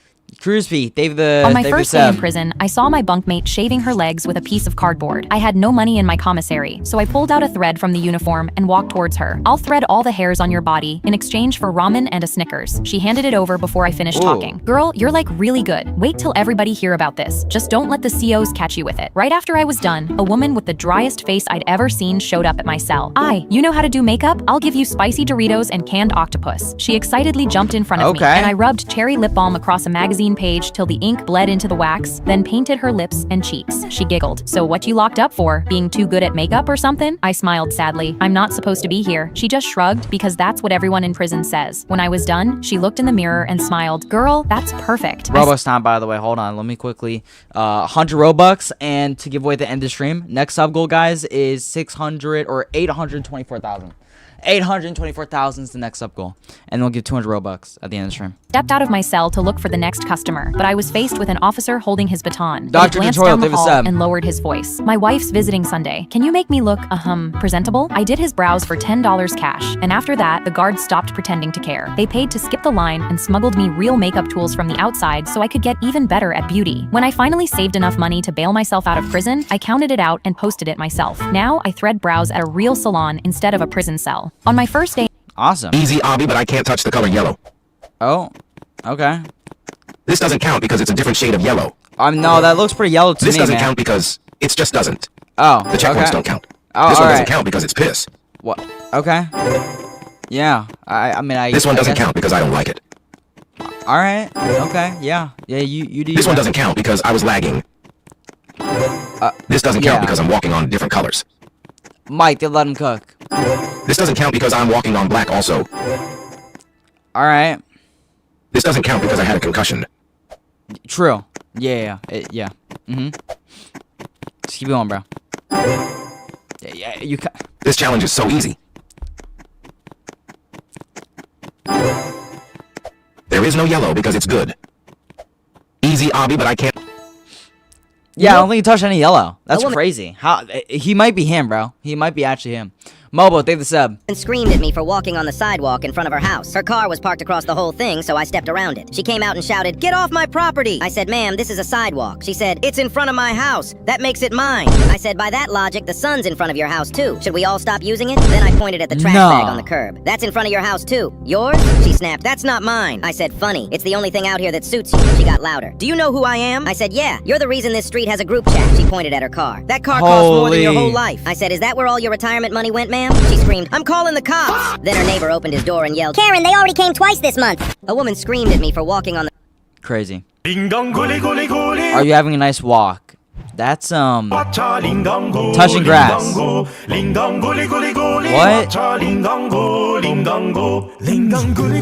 Wow, how, like... I wonder who took these screenshots. Mike and Nish, they love disco.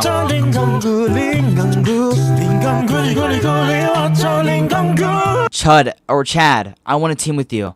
Know your woman. Interesting. Michael Jackson. Oh!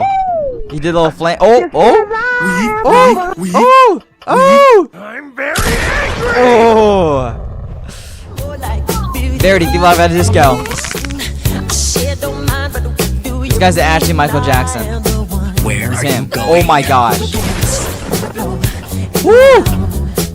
I'm very angry. How is he doing that? I'm very angry. Get over here. Take a look around you. Oh!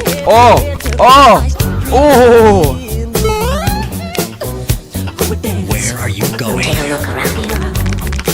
Ooh! Where are you going? How is he doing this, bro? I could probably do this. Let's be honest. Bro. We are suing Skibidi Toilet. The Skibidi Toilet scandal is getting scary. Please no suicide toilet. It's me, Chill Hard. Hey, stop it! We have to ally ourselves to defeat Law by Mike. Skibidi series, Brain Rips, Roblox, Tongue Sucker.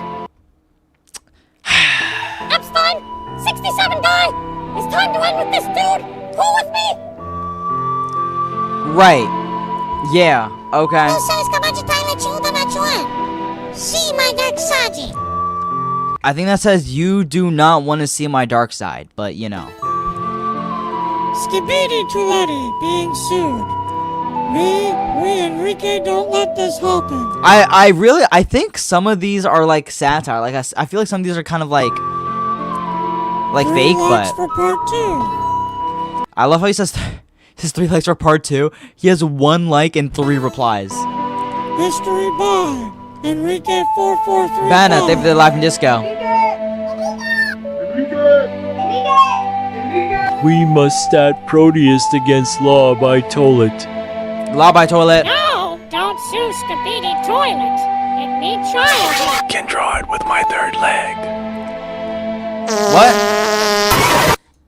It was my first day as the captain's assistant on a boat tour when I went below deck and saw water spraying through a crack in the bottom of the boat. My heart raced as I sprinted up and grabbed the captain's arm. Sir, there's a leak. We need to evacuate. But he rolled his eyes. Relax, rookie. This boat always leaks a little. I've done this 1,000 times. I wanted to believe him, but the deck was packed with families. Little kids in life vests eating ice cream, miles from shore. And when I looked back down the stairs, the water had already swallowed the bottom steps, and I knew this boat would sink in minutes. Please, we have to turn back. But he shoved me aside and dumped the engine toward a shortcut. I'm not ruining my schedule over a little puddle, but then the boat slammed over a bed of rocks, and I heard a crash from below. I ran down to check, and the original crack had split into a gaping hole, water pouring in faster than before. The floor tilted so fast, a little girl slid past me screaming, "Mommy, we're sinking!" I ran back up to the wheel, where the captain stood frozen, so I grabbed the radio myself. Mayday, we're sinking 2 miles out. Send help now. Cold water surged up over my ankles, and the second it hit the captain's feet, his face went white and he lost it. Yeah, I'm sure it's no biggie. I'm scared of drowning. Every man for himself. He tore the radio from my hands, grabbed a life raft, and shoved past me so hard the steering wheel snapped off its mount. I yelled, "You can't leave us!" But he'd already jumped, and it was just me, a broken wheel, and a boat full of crying families going under. We had maybe a minute before we went under, so I slammed the emergency lever, and the life raft burst open along the rails. The water was at my knees as I dragged every family up out of it and shoved them in. But by the time I went back and grabbed the broken wheel, the water was at my waist and freezing, but I forced it back onto its mount. I steered quickly toward the shore as it rose to my chest, and the boat started sinking under me. Then the boat hit the shallow bottom and stopped, safe as they did not get to shore that fast. No, that's not possible. Coast Guard raced in to help families from my mayday. But out in the waves, the captain was tangled in the raft he'd stolen, going under, screaming, "Help me, I'm drowning." I dove in and dragged him back onto shore. You've done this 1,000 times, and a rookie had to save your ship and your life. It was my first day as the captain's assistant. Cray.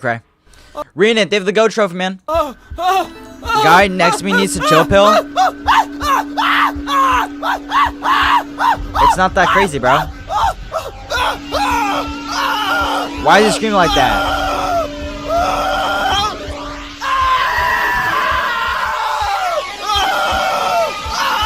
Bro, the roller coaster cannot be that bad, man. Lizards are the... I brought my pet chimpanzee named Lemon into class for Y'all saying SCP-096. What are y'all saying? Show and tell, but the teacher immediately yelled, "That thing is dangerous. It's gonna attack someone." Francisco, I looked at Lemon calmly eating an apple in his shades and assured her he was fine. But then a kid opened his bag. "I'm gonna prove that chimp's dangerous." He threw a thick textbook at Lemon's head, hitting him and knocking his glasses to the floor. I heard Lemon whimper, and he immediately cowered behind me, trembling and holding his apple close to his chest. I looked around. See, he's not dangerous, but everyone was already pointing at the door. We don't want a rabid animal in our classroom. I turned back to Lemon's terrified eyes and decided it wasn't worth it. Fine, we'll leave. But while walking out, the alarm suddenly blared. Lockdown. This is not a drill. I heard a rifle reloading in the hallway.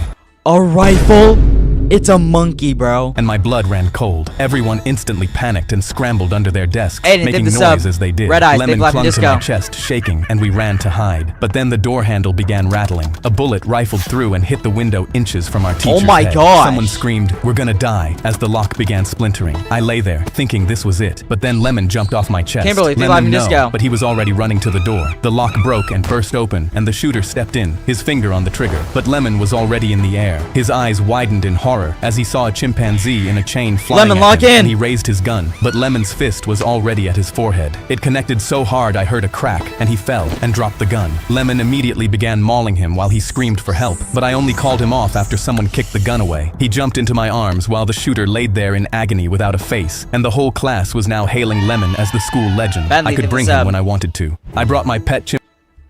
Nice. Lizards are the ultimate... Nice. You forgot to bring the book of the most strictest teacher in your school? True, bro. This happened to me once. Jace, they have the sub. I surprised my best friend with a birthday cake. Happy birthday. Faye slapped me across the face. You're the worst friend I've ever had. I held my cheek in shock, wondering why she would say that. If it wasn't for you, everyone would love me. But because you always whisper bad things about me in people's ears after I talk to them, they don't like me. It's not fair. I'm going through a lot right now. I was extremely sad because I hadn't been talking bad about her. You see, whenever Faye spoke, she was extremely rude. So I would whisper in people's ears about how she was going through a lot and convince them to forgive her. And instead of thanking me, she was getting mad at me. Okay, I won't whisper in people's ears anymore. She was about to find out exactly how many people hated her. As everyone arrived at Faye's party, I watched Faye walk up to a girl in our class and start pinching her skin. Wow, I've never seen a girl with so many fat rolls wear a dress so tight. I love your confidence. Usually, I would swoop in and remind everyone that Faye was going through a lot and needed forgiveness. But now I was just watching it happen. Our classmate looked disgusted and walked away to talk shit about her at her own party. I saw her talking to someone else. No offense, but I don't even blame your ex-boyfriend for cheating on you. You're chopped and you don't even go to the gym. What did you expect? Every single person in the room grabbed their things to leave. Faye stuttered. Wait, where are you guys going? They all left. It was just me and her. She turned to me. What just happened? Why did they all— Faye's a little stupid, bro. I can't even lie. I'll leave. Every time you say something terrible, I'm the one whispering to your friends to convince them to forgive you. Her face went white. By the way, Faye, you're not going through a lot. You're just a bitch. I surprised my best friend. Hey!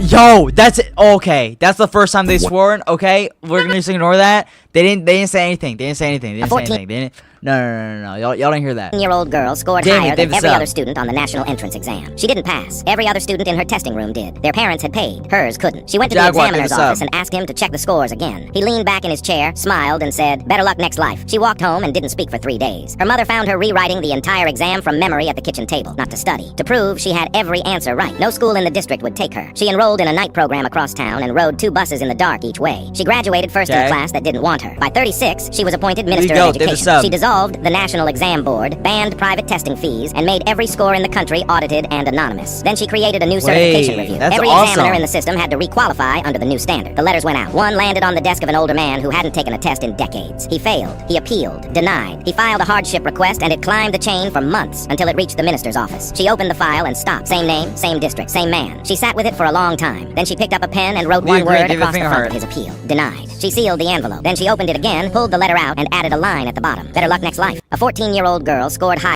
Crazy. Anniversary. Baseball. They were doing an experiment where— Don't care. I saw a manager screaming at a young worker for putting too much foam in a cup. The kid— What am I looking at right now? What? And was maybe 17 and about to cry. The manager yelled, "You are useless! My dog could do this job better." So I stepped up to the counter and said, "Then why isn't your dog here? Did he quit too?" The manager turned to me. "Mind your business. Do you know how much money I make?" I said, "Judging by the shirt, not enough to iron it." He puffed up. "I run this entire store." I said, "You run it? You look like you can barely walk." The worker cracked a smile. The manager saw it and snapped, "You think this is funny? I could fire him right—" Bro, looks like he ate the whole store, bro.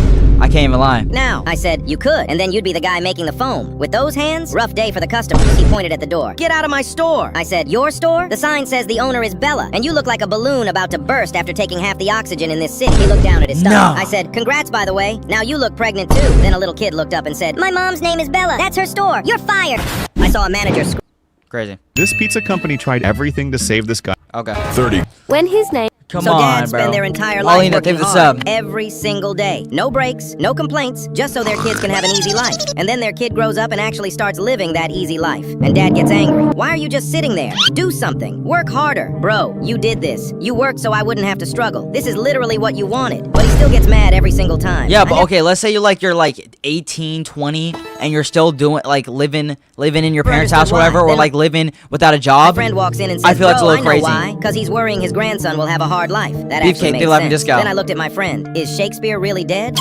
So dads spend their— But yeah. You gotta have you at least gotta have a job, bro. Come on now.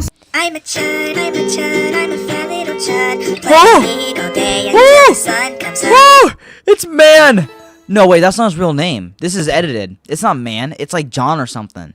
Wait, it's the guy from Roblox though. I'm a chud, I'm a chud, I'm a fat— Oh my gosh.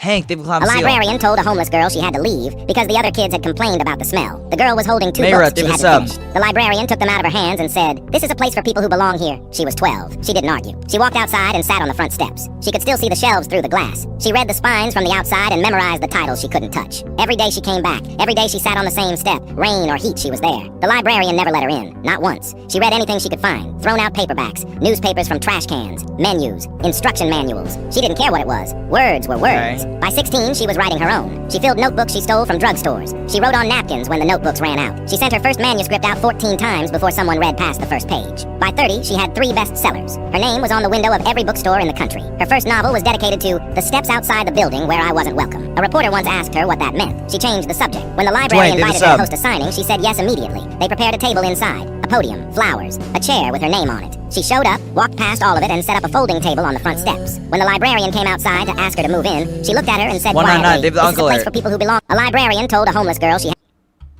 that's deserved. Wait, what does it say? How people feel after typing "please stop" in an answer group chat, knowing dang well they can't just turn off notifications. Yeah. Secret channel, they have the sub. What is this? Roblox vs. Among Us 2007? Creek, Bacon.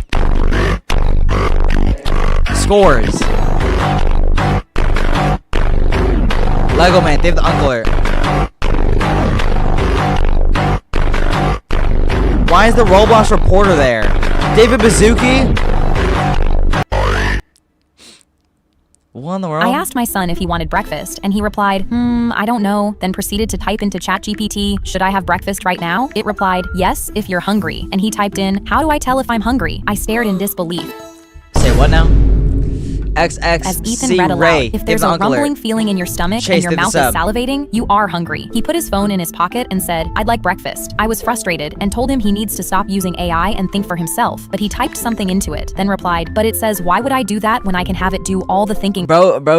Bro's AI is doing the thinking for him, bro. For me, it's less effort that way. I watched Ethan ask ChatGPT when he should stop eating and what shoes to wear for school. I knew I needed to do something because over the few weeks, Ethan asked ChatGPT how to brush his teeth if he should go outside, and he even typed what's 4 + 3 for his first grade math homework. When I saw him typing, "What color is my favorite?" I lost it and asked, "What are you going to do if AI disappears?" He shrugged and said, "That will never happen. Also, it's purple." It told me my favorite color is purple. That night, I stayed awake, knowing I needed to act. And so, the next day, I told Ethan I was leaving for a work meeting. "I'll be back in 30 minutes. I left food for you. Microwave it if you get hungry." He waved at me and smiled. "Bye, Mom," then typed into ChatGPT, "What should I do for 30 minutes?" But I didn't What is going on, man? Leave. I shut off the Wi-Fi router and quickly snuck upstairs without him realizing, watching him with a grin on my face. Ethan was reading his ChatGPT response when it suddenly cut out because the internet was gone. I watched Ethan stare at the no Wi-Fi sign for a full 5 minutes before realizing, oh my gosh, bro, it wouldn't load. He said, what does no Wi-Fi mean? And walked to the Wi-Fi box with a confused look on his face. He looked at the on switch that was set to off, but instead of flicking it, grabbed the router with both hands, shaking it aggressively. I was in disbelief as I watched him. This is gonna be like iPad kids in the next, like, what, 5-10 years? Eventually give up because he couldn't figure it out. He decided to just eat to pass the time, but when he went to ask AI how to use the microwave, it wouldn't respond. Ethan, how to use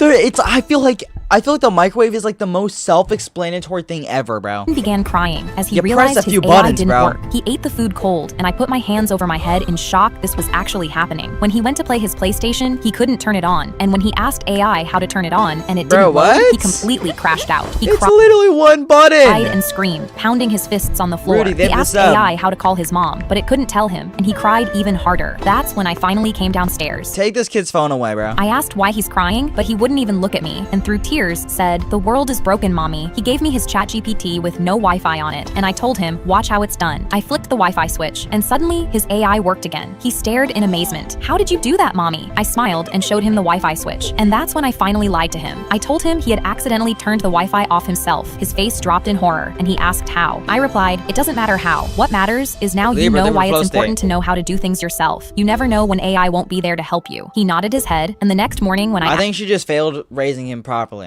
I think that's what happened.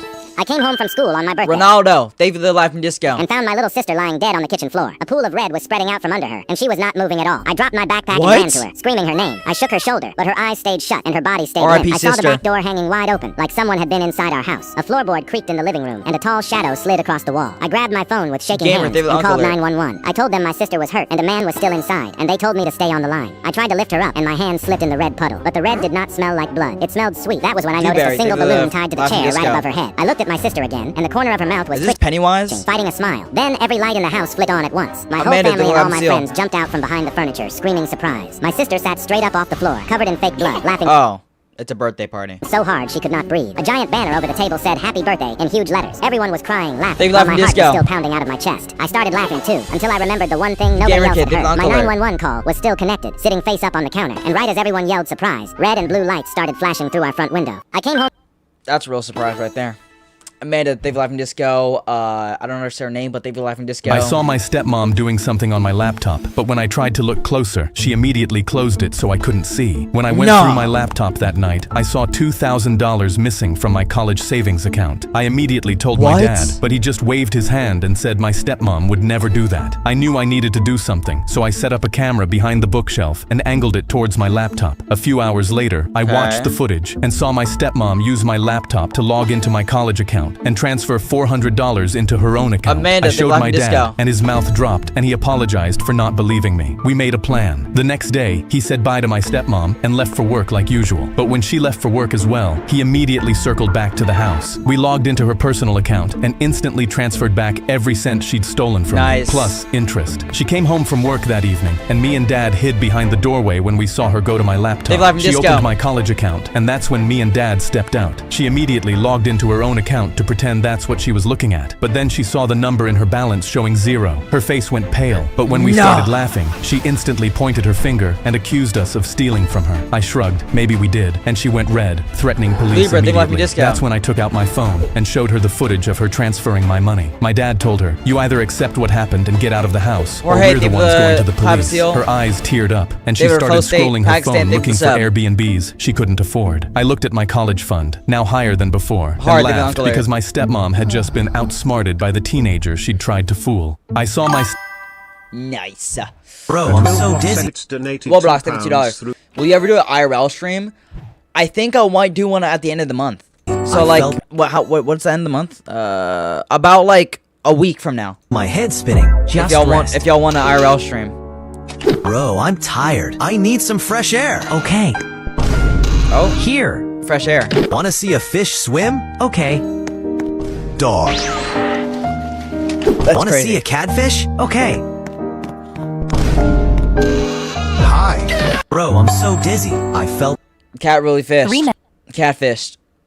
Men jumped out in ghillie suits and pointed weapons at me while I was feeding cute ducks. One of them screamed at me, "Get on the ground now!" Someone from behind grabbed my arms and kicked my knees forward. My face was pushed into the ground. "What's happening? You're trespassing on government property." My grandfather had warned me about this. His farm bordered a military base, but there was no fence between the properties. He told me, "They train new recruits over there who don't know about my farm. Don't go past the line of willow trees and you'll be fine." The willow trees were past the duck pond, and yet I was not fine. After tying me up, one of the recruits said, "Searcher." "Nothing, sir." "Hey," I shout. "This is my grandfather's property. You are the ones trespassing." They used their radios to report catching me. I was crying now. "Please, just call him. My grandfather will explain everything." They ignored me. The one holding the radio turned to the recruit closest to me. "Sir, the commander will be here in 10. I'm not deaf, Thompson." It was clear by now that the one next to me was the ringleader. Ringleader grabbed my arm and jerked me into a sitting position. "Why are you on our base?" "I'm not. You are standing on a farm." Ringleader scoffed. "What farm? Aren't you supposed to grow things on farms?" He gestures at the land surrounding us. "My grandfather owns sheep and cows. They're just on the other half of the property right now." "Oh, how convenient. If you don't start talking, my hand might slip, and you could end up— I feel like I think they're on the wrong side of the property. —with a black eye, or worse. "The hell you think you're doing, Daniels?" Ringleader freezes, and I look over to see an old man wearing a uniform step out of what looked like a military-grade golf cart.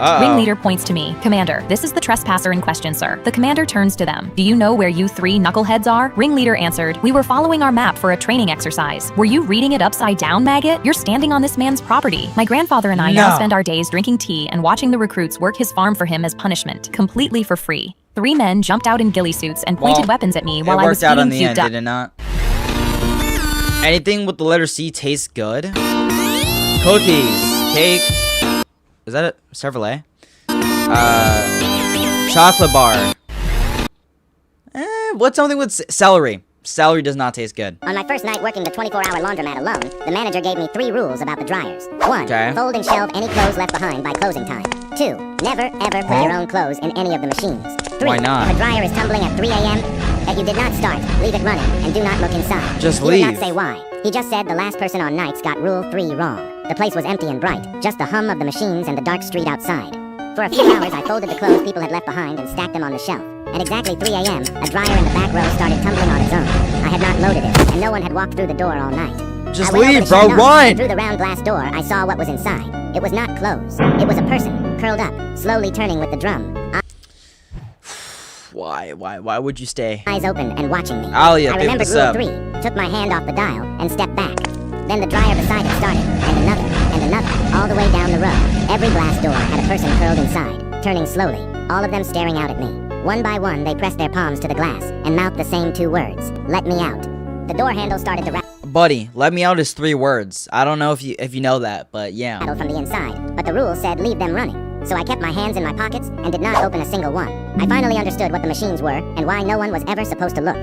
Every person in those dryers had opened one on a past shift when they should have walked away. The clothes left behind were never forgotten. They belonged to the ones who got pulled in. When the sky outside started turning gray, every dryer stopped at once, and the figures were gone.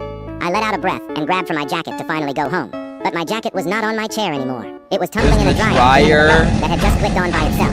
The rule was never put your own clothes in the machines. I never did. Something else just had. On my first night working the Alright. I waited by the window for my cat Honey to come home all night, but 3 days passed and— Oh wait, the sub goal too. Alright, that's 200 Robux to give away at the end of the stream. Next sub goal is 825,000 subs. If we hit 825,000 subs, we'll give away 300 Robux at the end of the stream. She never showed. She was a stray I took in years ago, and as an old man living alone, I had no family left but her. So I'd clipped a tracker to her collar the day I got her so that I would never lose her. But as I stood at the back door calling her name until my voice ached, nothing moved, and I heard no footsteps in the dark. She'd never once stayed gone this long, and my hands were shaking as I grabbed my phone to pull up her tracker, scared of what I'd find. The tracker showed a blinking dot 2 miles away, and said it stuck in the same spot for the last 48 hours. My stomach turned because I knew that could only mean one thing. I grabbed my cane and set off to find her, but halfway there I stumbled off the curb and twisted my bad ankle. I gritted my teeth and kept limping because the thought of going back to that empty house without her hurt worse than my ankle. It took me 2 hours, but when I arrived, the dot didn't lead to a road or a bush. It led to a house, and then I heard it, a meow from Honey, coming from the backyard. Relief flooded through me until an old woman's voice cooed back, "There's my sweet boy Robert, my sweet kitty." My blood ran cold because someone stole my cat, and they were calling her a name that wasn't hers. I banged on the gate until I think it was her cat before. She opened it, and I screamed, "That's my cat! Give her back, or I'm calling the police." But the old woman just stood there, tiny and frail, Honey purring near her legs. "Your cat?" she whispered, her eyes filling up with tears. She showed up the week my husband passed. I named her Robert, after him. He was all I had for 50 years, and now she's all I have. I looked past her at the empty house, one teacup— They're made for each other. They're made for each other. —on the table, and my anger melted into something softer because I was living the exact same lonely life. I took her hand. "She's all I have too, so let's share her. Neither of us has to be alone anymore." Honey hadn't run away from me. She'd found 2 lonely old people and stitched them into a family. I waited by the window. Hey man, love yous. How old are you? 67 years old. Man pulled into the gas station at 2 a.m. with a quiet kid in the back of his truck. The kid came inside alone, grabbed a bag of kettle chips on her way to the counter. I was immediately confused because her voice was flat and her eyes were locked on mine and looked completely blank. Do you have those pizza pockets? The pepperoni ones? In the red box? I know what kid voices sound like, and they don't sound like that unless something is extremely wrong. My blood went cold, and I said, "Let me go check. Hang on a sec." I crouched behind the counter and immediately hit the secret red button that calls the police. Something was wrong with this kid, and I needed to know what. And just as I stood up to speak to her again, the man came in a minute later. He laughed, and I stared at him looking for any sign of danger. "She's been bugging me about wanting snacks for an hour." He ruffled her hair, and she didn't move. Her eyes were wide like she was in terror. I looked outside to see if the police were here yet, but the parking lot was empty. He started digging for cash to pay, and that's when the girl tugged on my sleeve. "Can I have some gum?" I went to grab the chewing chewing gum, and then she asked for a slushie too, except there was no slushie machine. I realized she was buying time until help arrived. That made me even more anxious. Her sleeve rode up while she was pointing at the rack, and I saw the bruise on her wrist, dark and old, and the cuff of her shirt was filthy, like she had been in the same clothes for a week. I was so horrified that I was getting goosebumps. But on the outside, I tried my best to look completely nonchalant. Through the windshield behind him, I could see a second person in the back seat. It was smaller than the girl in front of me, and not moving. Was there a dead body in the car? I saw a tear fall down the girl's face, and I knew if help didn't come soon, then things wouldn't be good. It took everything in me to pretend like everything was okay. But I guess the man noticed that I was putting the pieces together, because suddenly he bolted towards the truck. I turned to see the girl running, following him, and I knew it was because she was too scared not to. Adrenaline pumped through me as I ran towards them and saw the van. Suddenly, we were swarmed by police cars. The man tried to run away, but the cops stopped him. They searched his van and found things that shouldn't have been there. The girl tugged at my sleeve. My mom told me one time, like, if you're somewhere and you can't say what's wrong, you ask for something they don't have and they'll know. A man pulled into the... They set up a baby monitor to keep an eye on their daughter, because recently they had noticed open drawers and crooked window blinds. Move out the house. Move out the house. That's things that made them uneasy. The camera was a way to make sure nothing odd was happening. Hours later, in the middle of the night, the monitor crackled awake, instantly jolting her from sleep. She glanced at the screen and saw her husband standing over the crib, cradling their baby. She felt relieved until she realized her husband was lying right next to her. Panic surged as she grabbed a baseball bat and bolted into the nursery. She turned on the light, and her husband spun around, startled, clutching their baby. If this was her husband, then who was in her bed?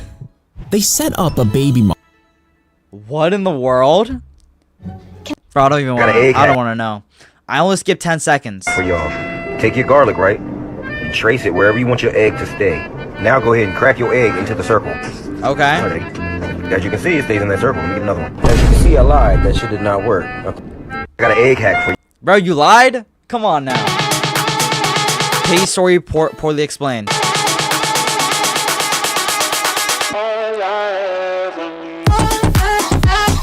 This is pretty accurate, actually.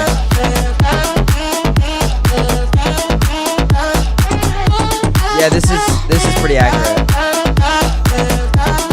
Yeah.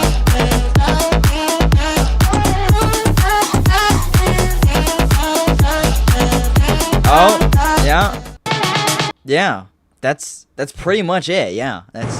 Yeah. My parents gave me up for adoption because I was a redhead. When my brother got engaged, they asked for a favor. Firefighters— Wait, adoption because your hair color? —found me outside their station, wrapped in a blanket with a note pinned to it that said, "She has the devil's hair." I was 3 months old. I was adopted by a couple who became the only parents I've ever known. My mom taught me to arrange flowers and told me every morning that I was absolutely luminous. My dad coached my soccer team, even though I once scored on our own goal. He high-fived me after the game anyway. I was 28 when I got a text from a number I didn't recognize. "Hi, sweetie. This is your birth mother. We'd love to reconnect.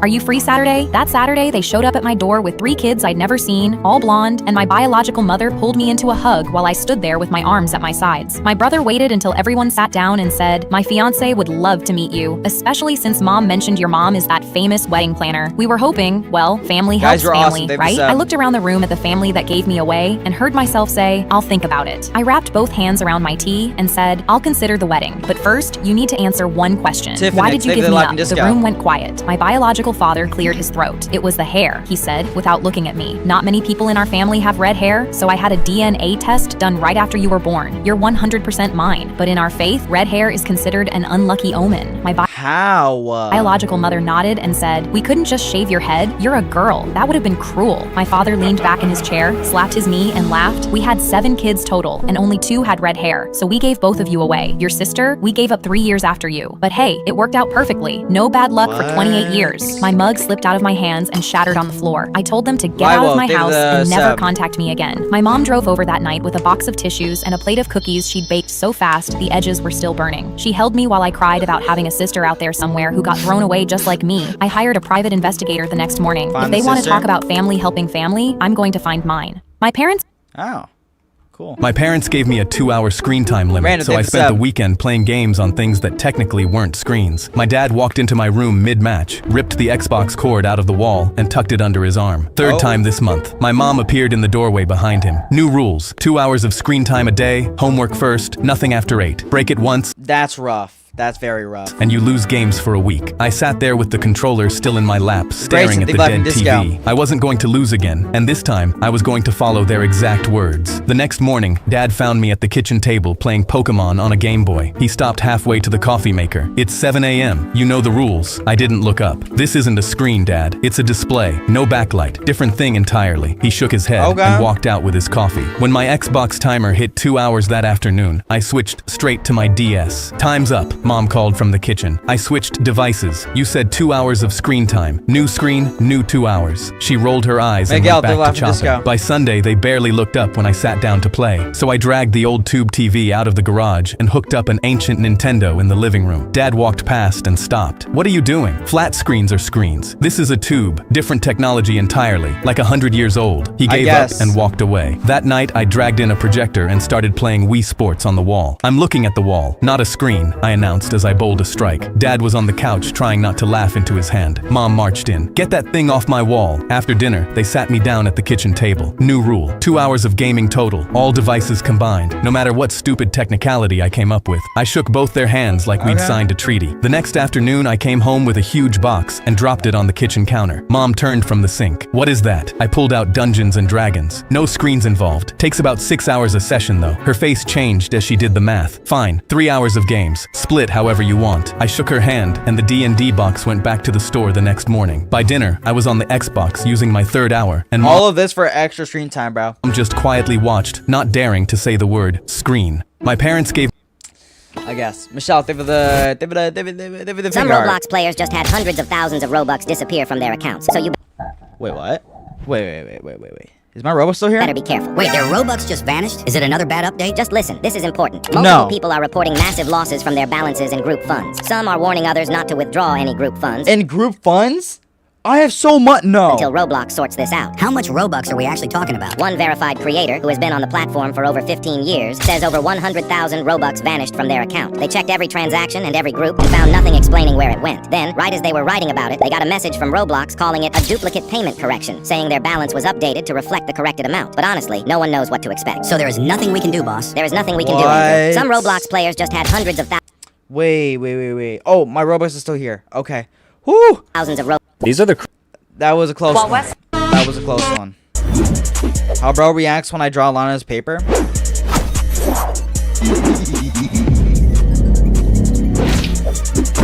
Yeah.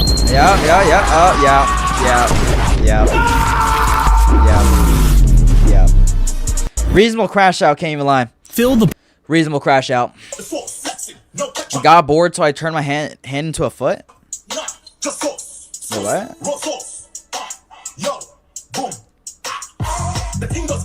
Wait, how is he doing that? Wait, that's creative. That's actually really creative. That's crazy. Yes. Cool. You almost lose your dinner. Oliver, you're okay. Where's Mark? I don't know. They were moving too fast. Uh-oh. No. What is he gonna do with that rock? What was he gonna do with that rock? Oh no. If Roblox had unskippable ads, how long could you last? Oh, dude, YouTube already has this and it's annoying. Imagine you're about to join your favorite game, but when you click play, a 30-second ad starts playing with no skip button. At first, it might not seem too bad. Maybe you watch one ad, join the game, and forget it ever happened. But then imagine getting another ad every time you die, reset your character, or switch servers. Some players would spend more time watching ads than actually playing. And every time you try to buy an item, change your avatar, or accept a friend request, another ad suddenly covers your entire screen. But the worst part would be getting an ad in the middle of a game, because imagine you're about to win and a 2-minute ad starts playing. Unlock your inner furry? Okay. In this world, everything Michael said became real. At first, he didn't believe it, so he joked, I have a lot of money on my bed. Suddenly, piles of cash. The next day, he bought a PS5, tons of Robux, and wished he never had to go to school again. Everything came true. But when his mother took away his PS5 and told him to study, Michael screamed, I want Mom to disappear forever. She vanished instantly. At first, Michael loved the freedom, but soon, the house felt empty. No warm meals. Just ask for her back. No goodnight hugs. No one waiting for him. Crying, he said, I want Mom back. Nothing happened. That was when Michael learned the cruelest part of his power. Some wishes can come true, but can never be undone. In this world... Oh, so not everything he says becomes true, I guess. Bro decided to study but got cooked. Yeah, no. I genuinely felt taken off a soaking wet shirt after leaving the pool. Genuinely, bro. Genuinely. That thing stuck to yourself like so badly. That's crazy. Will McDonald's make any size ice cream cone? Starting with the... I don't know. I woke up in the back seat of my parents' car to red and blue lights flashing through every window. 6 officers had the car surrounded with their hands on their holsters, and my mom and dad were already outside with their palms flat against the hood. An officer opened my door, asked if I was Tracy, and when I nodded, he pulled me out by the arm and walked me to the curb. He told me they received 2 911 calls and a thread of text from my phone during the drive reporting that I was being held hostage in a moving vehicle. I told him I didn't call anyone because I was asleep for the entire ride home. He held up my phone and scrolled through texts that said, please help me, I'm being kidnapped, I can't get out. I kept telling them it wasn't me, but they turned me around and put me in handcuffs anyway. And my brother started laughing like this was a joke. My mom screamed from the hood of the car that I would never do this, and then she stopped. We have a dash cam. Check the dash cam. The officers pulled the footage and watched my 9-year-old brother pick my phone off my lap while I was asleep, dial 911, and whisper that he was being held hostage, grinning the entire time. When the cops questioned him, he said it was because I caught him snooping through my phone and told him I'd call the cops if he touched it again. He thought I was serious and tried to get me in trouble first. They took the handcuffs off me and put them on him, but he cried, wait, I'm just a kid. They walked him to the squad car as he screamed for them to take me instead, but they shoved him into the back seat. My brother spent 3 months in juvenile detention for filing a false police report. I woke up in the back seat of... Deserved. You're lagging? I'm lagging. What? Am I? Hold on. I'm lagging. Are you sure I'm lagging? Am I? Hold on. I don't think so. I'm looking at myself and I'm not. I don't think so. I'm looking at myself and I'm not. 1080p. I don't think 60 FPS. I'm looking at myself. Not lagging. 1080p. Are you sure? FPS. I'm looking. Positive I'm lagging, bro. Are you positive I'm lagging, or are you just lying? Or are you just lying about me lagging, or are you just lying? Or are you just lying about me lagging, or are you just lying? Are you just lying about me lagging, or are you just lying? Are you just lying about me lagging, or are you just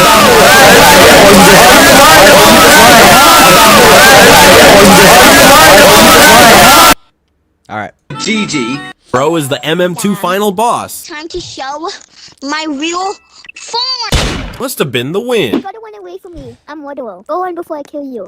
What in the world is this avatar? No. Okay, Dad, I guess you get killed. No, I don't want to hurt you. What's even going on? Hello, I'm Verity, your personal friend. Verity! I know. Are you the murderer? Bro had too much fun. Oh. Bro is the MM2. Crazy. Did you know you can see this beautiful girl right beside you? Yes, it's possible. Beside me? Say less. First, stand near a plain white wall or a white ceiling. You'll need it at the end of the video. Okay. Next, double tap the screen. I need your full No, focus. absolutely now, not. Stare directly at the red dot on the woman's nose. Keep your eyes locked on it. You can blink if you need to, but not too much. The longer you stare, the more you'll see how beautiful this girl is. If you look away, blink too much, or get distracted, you'll have to start over. As soon as the video ends, quickly look at the white wall or the ceiling. Make sure to comment and subscribe if you see the beautiful girl. Ready? In 3, 2, 1. Did you know you can see this beautiful girl right beside you? Oh, wait, I see it. What in the world? I do. And like full color and everything. Wait, like every time I blink, I see it. What in the world? How does that work? Every Sunday. Genuinely, how does that work? That's so weird. At 3 p.m., my mom drives us to the top of a hill and makes us scream at the top of our lungs for 5 minutes. We had to stand there, hands cupped around our mouths, yelling at the sky until our throats felt raw. It was the most embarrassing part of my childhood. Families at the park below would stare at us like we were a group of crazy people. I grew up thinking my mom was just an unstable, angry woman who didn't know how to handle her life. I was ashamed to be her daughter. I used to hide in the back of the car while she let out those long, loud screams, wishing we could just be a normal family that went for ice cream instead. I lived with that embarrassment for 10 years until I was cleaning out her old desk and found a calendar from 2014. Every Sunday at 3 p.m. didn't have the word screaming written on it. Instead, in small, shaky handwriting, she had written the word chemo. My mom wasn't angry, and she wasn't losing her mind. She was going through chemo in secret and didn't want us to know. What? She turned her agony into a screaming game so she could cry out her fear and pain without us ever knowing she was dying. Every Sunday at 3 p.m. That's sad. The tides have turned. Prime Eager 2007. Where are they making these videos, bro?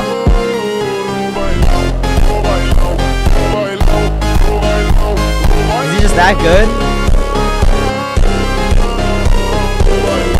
Jeez, bro. Crazy. Trash versus garbage.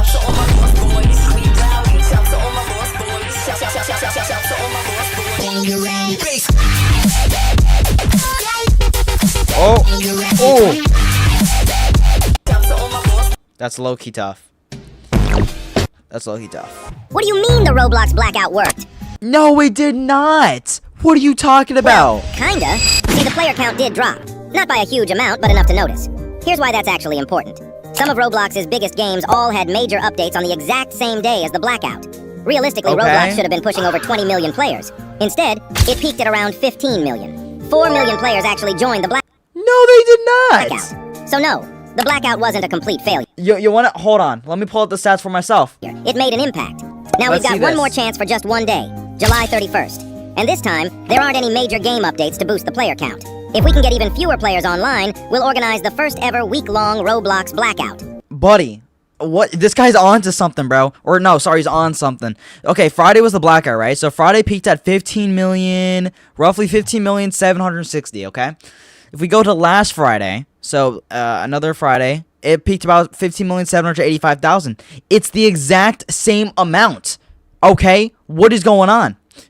This guy's on to something, bro. My sister took one look at my daughter at the Or he's on to nothing, actually. He's on to nothing. family barbecue and dropped her plate. She looks just like me. I didn't get what that meant until the next day when Heather showed up with a photo album. She shoved it against my chest. Look at page 12. It was Heather at age 3. She looked exactly like my daughter Mackenzie. Heather grabbed my shoulders. There was a mix-up at the hospital. She's mine. Give her back. I told her that was crazy and kicked her out. That Sunday, she called a family meeting and passed around hospital records and genetic charts. Mackenzie is my biological daughter. She pointed at Mackenzie's photos next to hers. I want a DNA test or I'm calling the police. You need help, I said. I thought she was done with her delusions, but then Mackenzie's preschool called. Someone's here pretending to be you. I flew there doing 90. Heather was in the office holding forged discharge papers, and when she saw me, screamed. She admitted she stole her. 2 officers had to physically remove her while she kicked and thrashed. Then came Thanksgiving. Mom begged me to come, said Heather was getting therapy, but Heather's kids ran up to my daughter yelling, "You're our real sister. Your fake mommy stole you." I grabbed Mackenzie and left while Heather chased after us, yelling that I was kidnapping her baby. The worst happened at the park. Mackenzie was on the swings when Heather appeared telling her, "I'm your real mommy. She took you from me." She picked Mackenzie up and ran to her car. I sprinted after them and grabbed the door handle, but Heather tore out of the parking lot before I could open the door. I called 911 and they caught Heather at the airport gate with 2 tickets to Florida. She was clutching Mackenzie so tight. That's literally just kidnapping, bro. That's literally just kidnapping. Screaming. It took 3 officers to pry her arms open. Heather kept sobbing. "She's mine,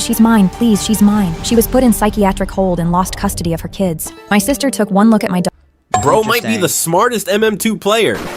Sheriff has gun, I think. Really? No. How did she know? I would have left immediately and cried.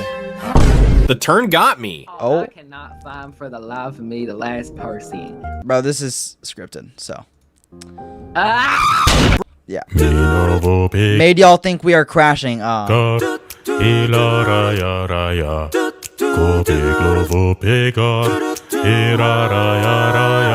forgot he's flying the plane.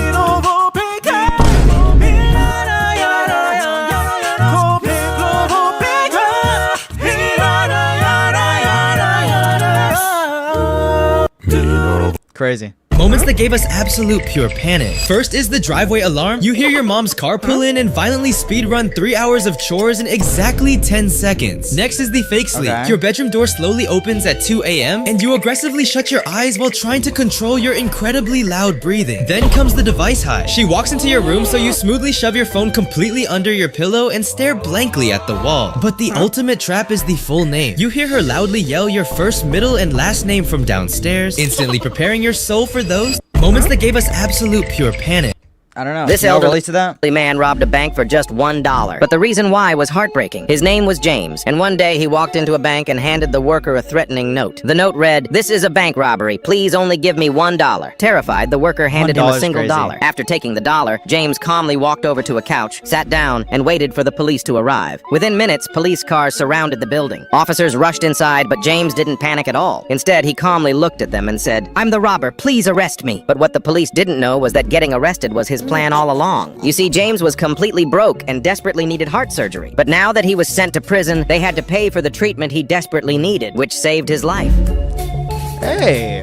This elderly man... Okay, W's. You're lagging a little? Bro, how am I lagging, bro? No, I'm not. Darren downstairs, not giving the recipe. Is it west? Is it east? I don't care. I just want to feast. Yeah, low-key, that actually looks good. That actually looks kind of good.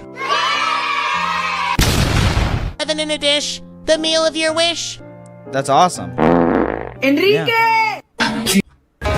Okay. Let me drive. Let's see it. Best drink of all time.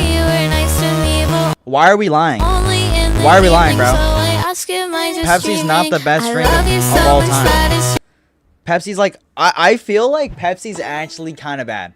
Like, it's probably the worst drink I've ever had. I don't drink Pepsi. No, I don't drink Coca-Cola either. I think water's better. Water's better than both of them. I was driving my usual route home from work when suddenly I noticed a stop sign that wasn't here yesterday. I hit the brakes, extremely confused about how it got here overnight. But when I looked closer, I realized the sign was made of cardboard and clearly fake. Someone had put it here on purpose, so I would stop. My heart sank, and I immediately went to press the accelerator, but then a knock hit my windshield. I jumped in my seat as a small boy was crying and pressing his palms flat against the glass. He was mouthing, "Please help." I looked at his face and my legs trembled. I knew this was likely a setup, but he was so small I couldn't not help. I slowly rolled my window down and asked what's wrong with a shaky voice. He put his hands together and pointed at the road ahead. "Please don't drive there. Call an ambulance." I noticed his leg was twisted the wrong way, and something about him felt real. I again asked, "What happened?" And he explained that a landslide had started on the road ahead and crushed his family's car while they were driving home. He was the only one who survived. He pointed at the cardboard stop sign and said he was too scared to stand in the road, so he made this from the stuff in his dad's trunk so cars would stop and not get crushed like his family. I looked in the distance and faintly saw a single tire surrounded by rubble. The sound of a rock falling thundered ahead, and my chest went cold because that's where my car would have been right now. I called the ambulance with shaking hands and looked back at the boy, bleeding near his cardboard sign. He'd just seen his family die, then saved my life. I was driving my usual route home. That sounds terrible. Genuinely terrible, bro. My sister just got engaged 3 months ago and sent us this. What is that? This bad bitch has some piping hot tea. What in the world? Cool photo.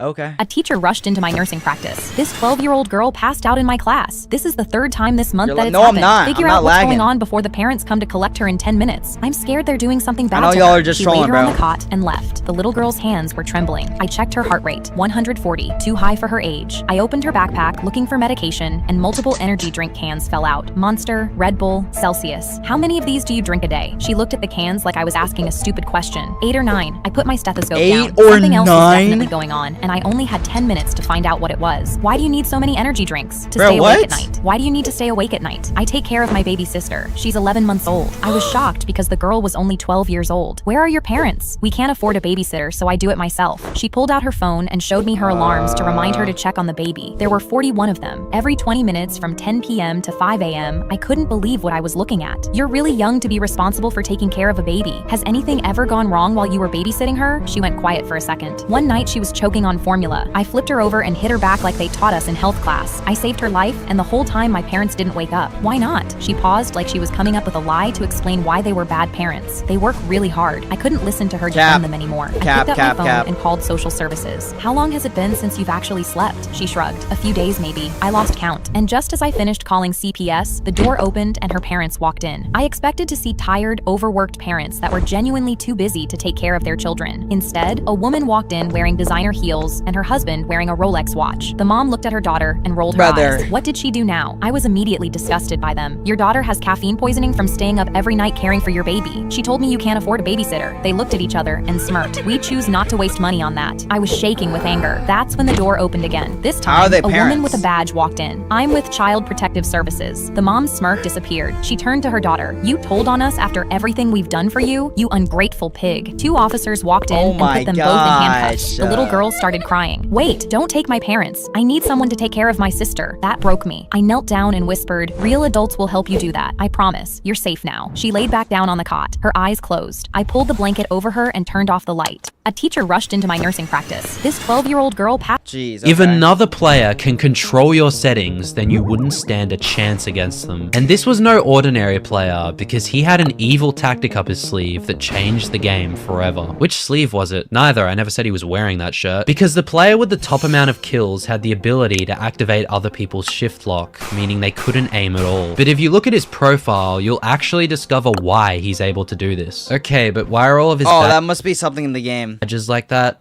No reason. You see, this account is actually the developer's alt account, and in order to discreetly top the leaderboard, he used another account to cheat at his own game. Bro, what? Who cheats at their own game? Failed. That's crazy. Sleeping be like, comfort 25%, danger 1%. True. Yo, I relate to that so much, actually. If you're ever facing the wall, it's scary. Yeah. My mom is a billionaire CEO who owns half the city. But every Saturday, she spends 30 minutes arguing with the local butcher to get 10 cents off a pound of beef. I've never been so humiliated. People always recognize her. Buddy, what are you wearing? And I can see them pulling out their phones to record the greedy millionaire fighting over pennies. I'd try to hide in the frozen food aisle, but she'd always call me over to watch her negotiate. I think bro's got bigger fish to fry. One day I finally snapped. I screamed, "Mom, you have more money than this whole neighborhood combined. Why are you being so cheap? It's 10 cents. She didn't even blink. She just finished the transaction and walked out to the car. The butcher, an old man named Sal, saw the tears in my eyes and pulled me aside. Leave? I thought he was going to complain about her, but he was actually smiling. He told me the argument was a fake script. 10 years ago, the shop was failing, and Sal was about to lose the business his father had started. My mom bought the shop secretly, paid every debt, and kept him on as the manager. But she refused to let anyone know.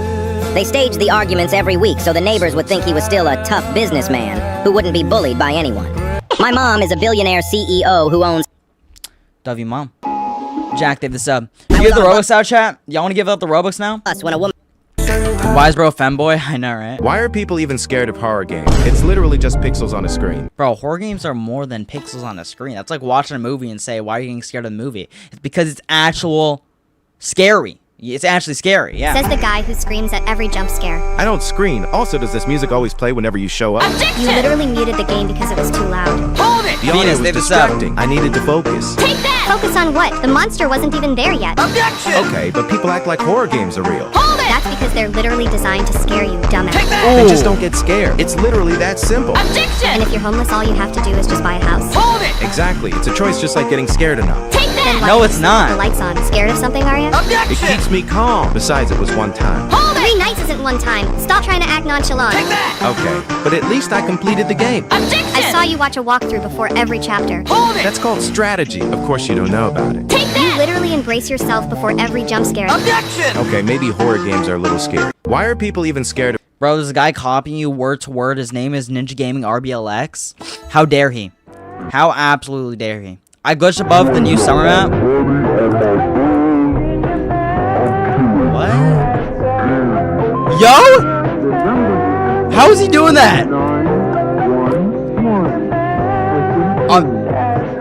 Bro, the map just came out. How are you doing that? Already figuring out glitches, huh? Mary, take the sub. Oh, that's just broken.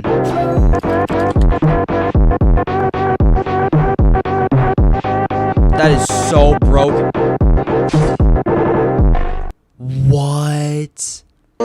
My phone is heavy. Alright. Thank you for sunshine. Thank you for rain. It's not a beautiful day. Thank you for pain. It's a beautiful day. Hey, at least he's making use of what he has, you know? And thank you for this life. Sorry I complain. So I'm proud of my boy. I'm proud of my boy, man. Oh, okay. That's tall. Also, we're gonna give out the Robux. If you haven't already, though, we'll give out some of the Robux in the Discord server. So, link in the description, or the link right here. Join the Discord server right now before we give out the Robux. Okay? I'll give you guys like what? I'll give you guys like 30 seconds to join the Discord. Being teamers. Ooh. Ooh. Oh, kills the other guy. Jukes. It's a mini avatar.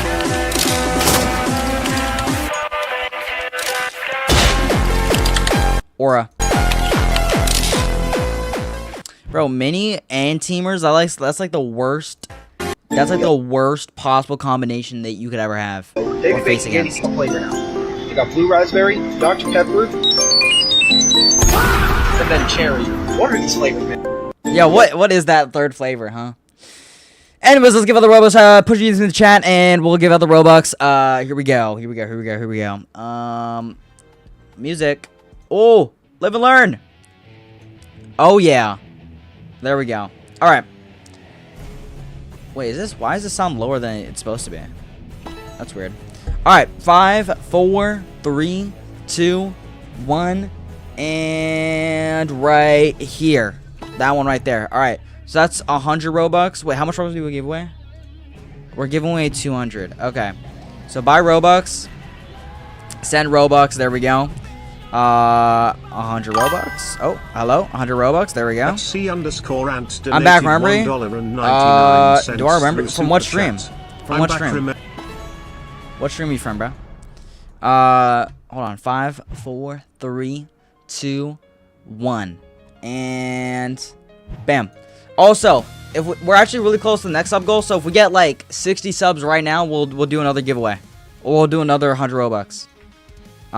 So if you haven't already, sub up, bro. Sub up. Okay. Here we go. There we go. Alright, that's 200 Robux so far. Actually, we'll give the other 100 Robux in the Discord server. Yeah, how about that? We'll give the other 100 Robux in the Discord server. So like I said, join the Discord server, link in the description. Or right here. Amy, thank you for the flow state. And, yeah. I'll see you guys tomorrow, though. I don't think we're gonna do another stream, unfortunately, because, you know, it's 9 p.m. Again, a little bit too late. Hopefully, Roblox stream tomorrow. And I also want to do a VR stream, IRL VR stream at the end of the month. So, again, turn your notifications on if you don't have Discord for YouTube. Make sure you're subscribed.